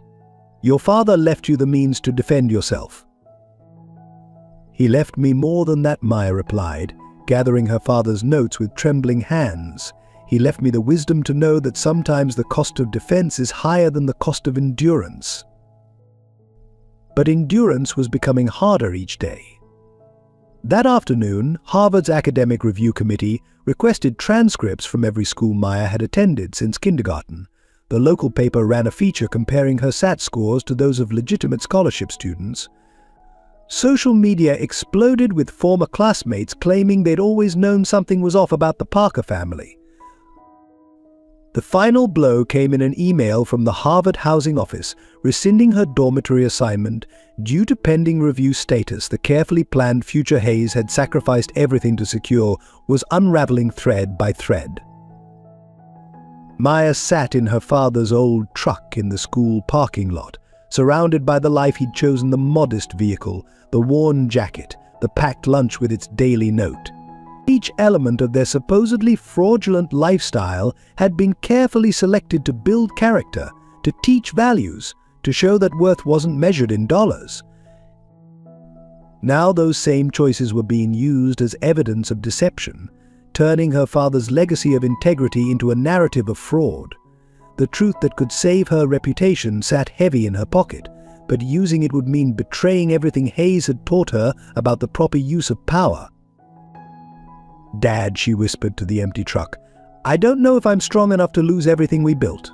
Not Harvard, not my reputation, not the future you sacrificed so much to secure." Through the windshield, she could see more reporters gathering at the school gates. The simple life Hayes Parker had chosen for his family had become a national scandal, and his daughter's hard-earned achievements were crumbling under the weight of wealth she'd never wanted to claim. In that moment, Maya understood that some forms of poverty cut deeper than any lack of money: the poverty of having to choose between power and principle, between defense and dignity, between what is easy and what is right. The strain of the Harvard crisis fractured the Parker family's carefully rebuilt unity. Emma, struggling with her own guilt over her earlier materialism, lashed out during dinner after another day of media harassment. "This is ridiculous," she exploded, throwing down her fork. "We have the evidence. We could end this tomorrow. Maya's future is being destroyed because we're still playing by Dad's rules even though he's gone." Maya sat silent, picking at the meals served on their familiar plates, ones Hayes had always said held more memories than any fine china could. "Your father had his reasons," Sarah began, but Emma cut her off. "His reasons are destroying us. Look at Maya, she's lost everything she worked for. The media's camping outside our house. Our neighbors think we're frauds. And for what? To protect the same people who are tearing us apart." Emma Maya's voice was quiet. "Dad taught us that." "Dad's dead," Emma shouted, then immediately covered her mouth, horror at her own words visible in her eyes. The silence that followed was deafening. Sarah's hand shook as she set down her glass. "Your father may be gone, but his values." "His values," Emma laughed bitterly. "His values have us living in a fishbowl, being called liars and frauds, watching Maya's life implode, all because he wanted to teach us some twisted lesson about wealth." Maya stood abruptly, her chair scraping against the floor Hayes had installed himself years ago. "Don't," she whispered. "Don't make his choices sound small." They weren't his choices to make. Emma's voice cracked. He decided for all of us. Decided we should live like we were poor. Decided to keep gathering evidence instead of getting treatment that might have saved his life. Decided Maya should suffer now rather than use the truth to defend herself. The weight of unspoken grief and resentment filled the kitchen. Outside, camera flashes occasionally lit up their windows as photographers hoped to catch the fraudulent family in an unguarded moment. "I found his medical bills," Emma continued, pulling crumpled papers from her pocket. "The experimental treatment he refused? The one that might have given him more time? He could have afforded it, could have afforded anything. But he chose to keep playing construction worker, chose to keep his secret until it killed him." Sarah reached for her daughter, but Emma stepped back, tears streaming down her face. "I'm sorry, Maya. I know you want to honor his memory, but I can't watch you sacrifice everything for a lesson we've already learned." Maya touched her father's jacket, feeling the USB drive in its pocket. "It's not about the lesson anymore," she said softly. "It's about who we choose to be when everything is taken away. That's what Dad was really teaching us." "Well, I choose not to watch my sister's life be destroyed. Emma grabbed her car keys to her old Honda, the Mercedes long since sold. I'm going to the media. Going to tell them everything about Thompson, about Collins, about the fraud Dad uncovered. Maybe then his death will mean something. Emma, stop! Sarah's voice cracked with authority she hadn't used since Hayes's death. Your father isn't here. Emma's hand was on the door. He chose his principles over his life, over our lives. But that's not my choice. I won't let Maya lose everything because Dad wanted to teach us one last lesson about integrity. Maya moved between her sister and the door. The evidence isn't yours to use. Then use it yourself, before Harvard's decision becomes permanent. Before your whole future disappears because we're too busy honoring Dad's choices to protect what he worked so hard to give you. The sisters stood facing each other, Hayes's daughters divided by their interpretation of his legacy. Through the window, another camera flash illuminated their modest kitchen, turning their private pain into public spectacle. Dad knew this would happen, Maya said finally. Knew they'd try to destroy us with the very wealth he protected us from. That's why he left us a choice not just about the evidence, but about who we want to be. Emma's keys clattered to the floor as she finally broke down. I just want him back. Want to ask him why all this was so important, that he'd die for it, that he'd let you suffer for it. Sarah gathered both her daughters close, feeling Hayes's absence like a physical ache. Outside, reporters waited to document their fall. Inside, his family struggled with the cost of his principles, the weight of his choices, and the challenge of honoring a legacy that demanded everything while promising only the richest kind of poverty, the wealth of unshakable character bought at the price of everything else. The revelation began not with the evidence Hayes had gathered, but with an unexpected source. On a grey November morning, an elderly man in an expensive suit approached Maya as she sat on the school steps, still wearing her father's jacket despite the whispers around her. Miss Parker, he said quietly, leaning on his cane, I'm Albert Chen, former CFO of Parker Investments. Your father was more than my boss, he was my friend. Maya looked up, seeing kindness in his weathered face. You knew my father. Knew him? I watched him build an empire with nothing but integrity and brilliance. And I watched him walk away from it all when he discovered what Thompson and Collins were doing to people's pensions. Students passing by slowed to listen as Albert continued, his voice carrying clearly across the courtyard. Your father could have joined their scheme, made billions. Instead, he chose to protect thousands of families by refusing to participate. When they threatened to destroy him if he exposed them, he made a choice few wealthy men would make. Olivia Thompson had stopped nearby, her phone recording as Albert turned to face the gathering crowd. Hayes Parker didn't hide his wealth out of shame or deception. He hid it to protect his evidence, to keep watching, to make sure what happened 15 years ago couldn't happen again. What evidence? Richard Thompson's voice cut through the crowd as he strode forward, his face pale. Albert smiled Hayes's gentle, knowing smile. The evidence I've just delivered to the SEC, along with my full testimony. You see, while everyone watched Hayes Parker, the construction worker, they forgot about me, the old CFO who kept copies of everything. The courtyard fell silent as Albert pulled out his phone, showing email notifications from federal investigators.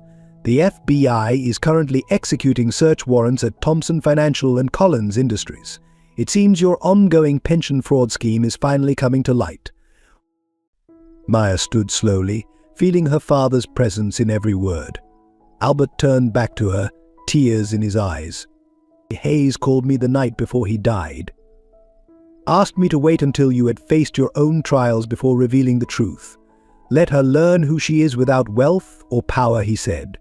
Then show the world who I was. Richard Thompson's phone began ringing urgently as reporters who had been stalking the Parkers suddenly found a bigger story. Olivia ran to her car, tears streaming down her face as she realized what was coming. Your father, Albert said softly to Maya, was the richest man I ever knew, not because of his bank account, but because he chose integrity when it cost him everything. He chose to live simply, not out of deception, but to teach you what real wealth looks like. Brandon Miller appeared beside Maya, placing a supportive hand on her shoulder as Albert continued. Hayes Parker didn't die a construction worker worth millions. He died a hero who sacrificed everything to protect thousands of families from the very people who tried to destroy his daughter's future. The evidence Maya carried in her pocket suddenly felt lighter. Her father had known someone else would speak the truth, had ensured his daughter wouldn't have to choose between power and principle. Even in death, he had protected her from having to use wealth as a weapon. "There's more," Albert said, handing Maya a thick envelope. "Your father asked me to give you this once the truth was out. It's his testimony, everything he saw, everything he gathered, everything he sacrificed to protect. Not just for justice, but to show you that true wealth isn't in what you own. ... in what you give." Maya finished, touching her father's jacket as the morning sun broke through the clouds, illuminating the truth that had been there all along. The dominoes fell quickly after Albert Chen's revelation. Federal agents swarmed Thompson Financial and Collins Industries, carting away boxes of documents that confirmed 15 years of systematic fraud. But the real story emerged through Hayes Parker's testimony, now public record. "I discovered the pension fraud by accident," Hayes had written. "Small discrepancies that grew larger as I dug deeper." Richard Thompson and James Collins weren't just stealing from current pension funds, they were recreating the same scheme we stopped 15 years ago, targeting the children of their original victims. The evidence was damning. Amanda Collins's designer clothes, Olivia Thompson's luxury cars, all paid for with money stolen from working families' retirement funds. The same families whose children now attended Harvard Preparatory Academy on scholarship, struggling to afford textbooks while their classmates spent their parents' stolen wealth. "When I learned my daughter was being bullied by the children of these men," Hayes' testimony continued, "I realized nothing had changed. The same people who destroyed families 15 years ago were now teaching their children to mock the victims of their crimes." Local news stations ran split-screen footage of Olivia Thompson mocking Maya's second-hand clothes alongside documents showing her father's extensive fraud, Amanda Collins claiming theft over a sweater, while her parents' company documents revealed millions in stolen pension funds. The irony was breathtaking. The poor scholarship girl they had tormented was actually the daughter of the man who had sacrificed everything to protect families like theirs. Every taunt about Maya's worn backpack, every joke about her packed lunches had been witnessed by a father who chose to let his daughter face their cruelty rather than expose their parents' crimes prematurely. "I could have stopped the bullying at any time," Hayes had written, "could have exposed their parents' fraud, restored my reputation, given my daughters the luxury their tormentors flaunted. But that would have taught them the wrong lesson that power and money are the answers to injustice." Brandon Miller found Maya in the library, reading her father's testimony through tears. "He was there," she whispered.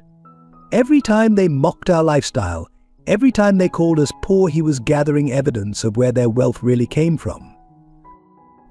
The school hallways had become strangely quiet. Olivia and Amanda were conspicuously absent, their parents' faces plastered across national news. The same students who had whispered about the Parkers' deception now whispered about the true fraud that had been happening right before their eyes. "Your father," Brandon said softly, "built something more valuable than wealth. He built a case that will help thousands of families recover their stolen pensions, and he built daughters strong enough to face injustice without becoming unjust." Maya touched her father's jacket, feeling the weight of the evidence she had chosen not to use. Hayes had known the truth would emerge eventually, had trusted his daughter to hold power without wielding it as a weapon. Every construction shift, every packed lunch, every modest choice had been part of a larger plan to expose corruption while protecting his children's character. The real fraud, Hayes' testimony concluded, wasn't in hiding our wealth. It was in allowing wealth to hide the truth about character. My daughters learn to measure worth by actions, not assets. Their tormentors learned that wealth without values is poverty in disguise. Outside the library window, federal agents were interviewing school board members about their connections to Thompson and Collins. The same people who had questioned Maya's integrity were now facing questions about their own. And through it all, Hayes Parker's final lesson echoed: true wealth isn't in what you own, but in what you give, even if what you give is the chance for justice to emerge in its own time. The full scope of Hayes Parker's motivations emerged through a series of video diaries found in the storage unit, recorded over 15 years of voluntary simplicity. Each entry revealed another layer of the legacy he'd built, not in wealth, but in wisdom. People will call this deception. Hayes's image spoke from the laptop screen, dated just months before his death. They'll say I lied to my children about our wealth, but every choice, every modest living arrangement, every construction shift was a carefully crafted lesson in what matters most. Maya, Emma, and Sarah sat in their living room watching the videos, their modest surroundings now a testament to intentional choice rather than necessary sacrifice. On screen, Hayes continued working even as his illness progressed, his voice growing weaker but his conviction stronger. The Thompson and Collins children mocked my daughters for being poor, he recorded after a particularly difficult day. They don't realize their own poverty, the poverty of character that comes from wealth without values. My girls are learning something more valuable, that worth isn't in what you own, but in who you become. The videos revealed careful planning behind every aspect of their lives. Hayes had chosen their neighborhood specifically to monitor his former colleagues' ongoing fraud. Each construction job had allowed him to gather evidence while teaching his daughters the value of honest work. Even their modest home had been selected for its strategic location near the school where the children of his former partners would eventually reveal their learned prejudices. I could expose them today, Hayes recorded after Maya's first encounter with bullying. It would show everyone where their wealth really comes from. But that would teach Maya to solve problems with power rather than principle. Instead, I'll let her learn to stand strong in who she is, not what she owns. Emma wept openly as they watched their father explain his choices. When they discover our wealth, he predicted they'll call it a lie. But the real lie was their belief that money equals worth. My daughters will know better. They'll understand that character built through adversity is the only fortune that can't be stolen or spent. The most revealing entry came from the night Hayes received his terminal diagnosis. The doctors offer experimental treatments, he shared, his face gaunt but peaceful. Treatments I could easily afford. But my greatest investment isn't in extending my life, it's in ensuring my daughters understand what makes a life worth living. Maya touched the screen as her father continued, they'll face trials when I'm gone. Questions about our choices, accusations about our lifestyle. But those challenges will reveal whether I succeeded in teaching them the difference between having wealth and being rich. Sarah paused the final video, dated just days before Hayes' death. Your father, she said softly, wasn't just protecting evidence of financial fraud. He was protecting you from the kind of poverty that wealth without values creates. Emma touched her father's old work gloves, understanding at last. He chose construction work because it let him build two things at once: evidence against corruption and character in his daughters. Every lunch note, Maya realized, every modest choice, every lesson in values, it was all part of a bigger plan. Not just to expose fraud, but to ensure we understood what real wealth looks like. They resumed the video, watching Hayes record his final thoughts. My daughters will inherit millions, but that's not my legacy. My legacy is in the strength they've built, the values they've learned. The understanding that true wealth isn't in bank accounts, but in the choices we make when those choices cost us everything. The screen faded to black, but Hayes' presence filled their modest living room, not in the revelation of hidden millions, but in the recognition that every aspect of their seemingly simple life had been carefully crafted to build something money couldn't buy. Unshakable character forged in the crucible of chosen adversity. Harvard's letter of reinstatement arrived on a bright December morning, accompanied by a formal apology and an additional merit scholarship. The media storm had shifted from the Parkers' deception to the larger story of corporate fraud and justice served. But Maya stood in their kitchen, holding both letters with a newfound understanding. "I don't need their apology," she said quietly to Sarah and Emma. "Dad already gave us everything that matters." The transformation in their family was profound. Emma had sold her designer clothes, using the money to establish a scholarship fund for students affected by the Thomson-Collins fraud. Sarah continued making packed lunches with daily notes, carrying on Hayes' tradition of building wealth through wisdom rather than money. "We're keeping this house," Emma announced one morning, surprising them all.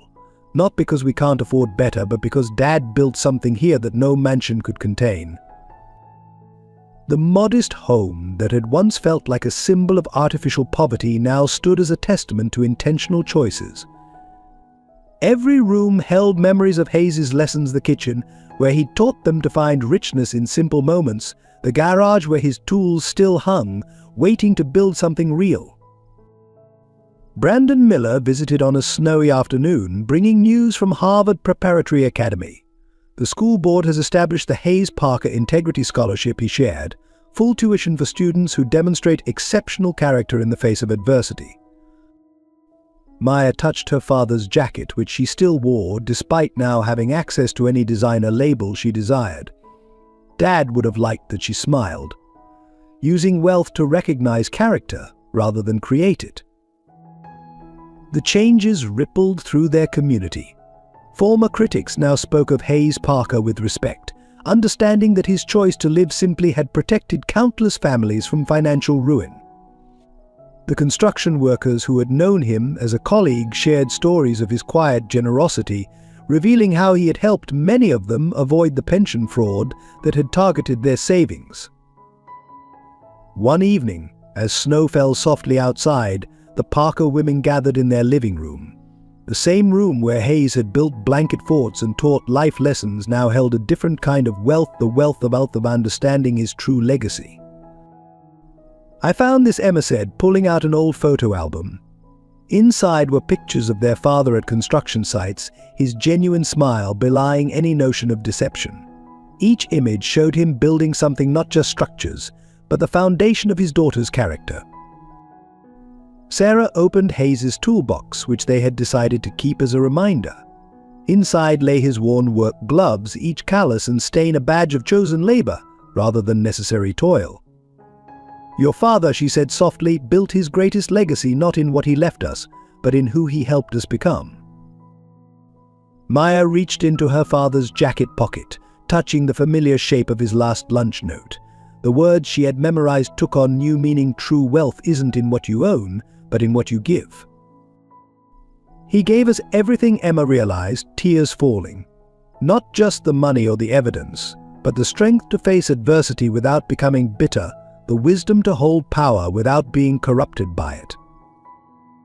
Through their window they could see reporters still occasionally driving by, hoping for comments on the ongoing fraud investigation. But the story they sought was not in the millions Hayes had left his family or the corruption he had exposed. The real story was in the modest home where a millionaire had chosen to live simply, building a fortune of character that no market could crash and no fraud could steal. Maya stood at the window watching snowflakes catch the streetlights glow. "Dad used to say that true wealth shows itself in how you use what you have," she said softly. "I think I finally understand what he meant." The Justice Department's investigation into Thomson Financial and Collins Industries concluded swiftly, armed with 15 years of meticulously gathered evidence. In a twist of poetic justice, the court proceedings took place in the same federal building where Hayes Parker had first discovered the pension fraud years ago. Amanda Collins and Olivia Thompson sat with their families in the courtroom as prosecutors presented Hayes' testimony, the words of a man they had dismissed as a simple construction worker, now sealing their parents' fate. The evidence was irrefutable: decades of systematic fraud, millions stolen from working families' pensions, and a web of corruption that had ensnared some of Boston's most prominent citizens. Hayes Parker, the prosecutor announced, spent 15 years building not just buildings, but a case that would protect thousands of families from financial ruin. His choice to live modestly wasn't deception, it was dedication to justice. Maya attended the sentencing hearing wearing her father's jacket, now a symbol of chosen integrity rather than enforced poverty. She watched as Richard Thompson and James Collins faced the families they had defrauded, including many whose children she had tutored at Harvard Preparatory Academy. The judge's words were pointed. Mr. Parker's testimony reveals not just financial crimes, but a profound moral failure. While he chose to live simply to protect others, you chose to steal simply because you could. As federal agents led the convicted men away, Olivia caught Maya's eye. Gone was the designer-clad bully who had tormented the poor scholarship girl. In her place stood someone who finally understood that her family's wealth had been poverty in disguise. Amanda approached Maya after the sentencing. "I never understood," she said quietly. "All those times I mocked your clothes, your lunch, your life. Your father was watching my parents steal from people who looked just like you pretended to be." "We never pretended," Maya replied gently. "Dad chose that life to teach us what real wealth looks like. I'm sorry you never had the chance to learn the same lesson." The aftermath brought sweeping changes. Thompson Financial and Collins Industries were ordered to repay hundreds of millions in stolen pensions. The families Maya had tutored would receive full restitution, their children's educational futures secured by the very evidence Hayes had gathered while helping them study. Brandon Miller found Maya in the courthouse hallway after the sentencing. "Your father," he said softly, "built something more valuable than any fortune. He built a case for justice while building character in his daughters." The media coverage shifted dramatically. Headlines that had once screamed about the Parkers' deception now praised Hayes' extraordinary sacrifice. Features that had questioned their modest lifestyle now celebrated it as a masterclass in principled living. But the true victory wasn't in the headlines or the court's decision.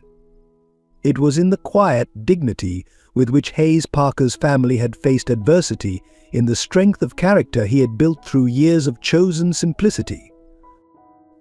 Albert Chen, who had helped bring the truth to light, summed it up best. Hayes Parker could have been another wealthy man who looked away from corruption. Instead, he chose to become a working man who stood up for justice. His true wealth wasn't in his bank account.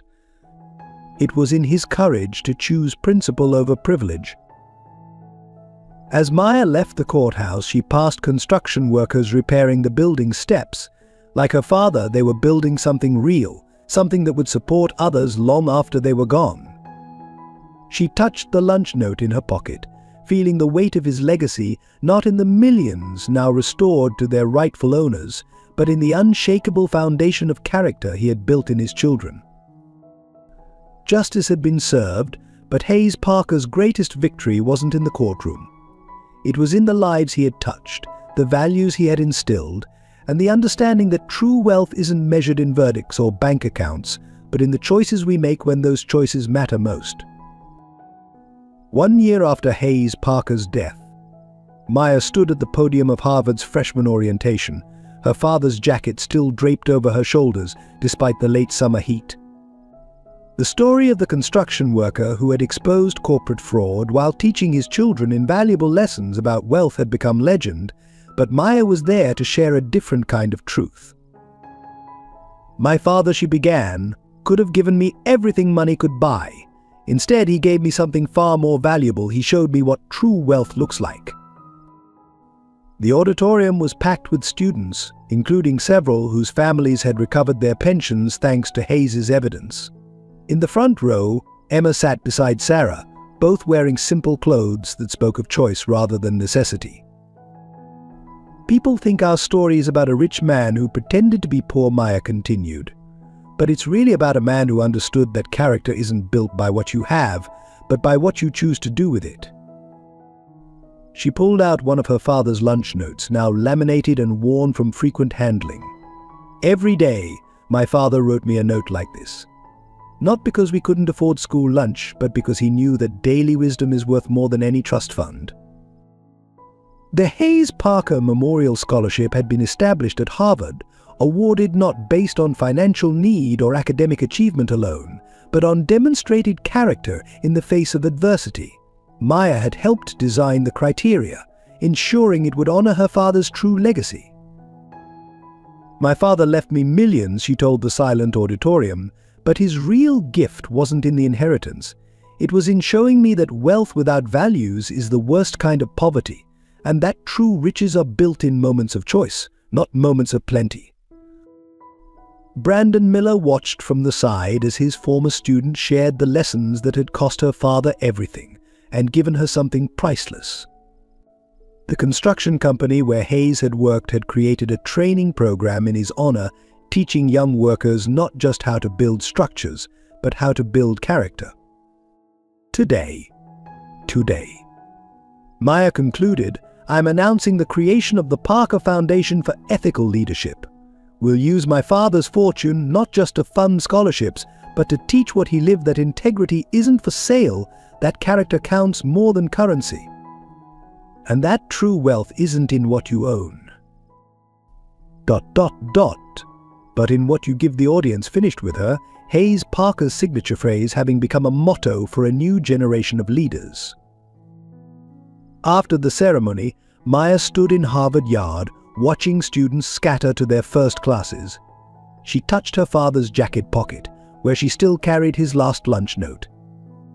The inheritance he'd left her had turned out to be exactly what he'd intended, not just millions in a trust fund, but millions of moments that had built unshakable character.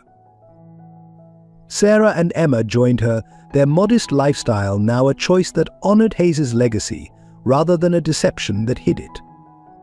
Together they had learned his final lesson that some fortunes can't be measured in dollars, and some inheritances are built not in bank vaults, but in the daily choices that reveal who we truly are.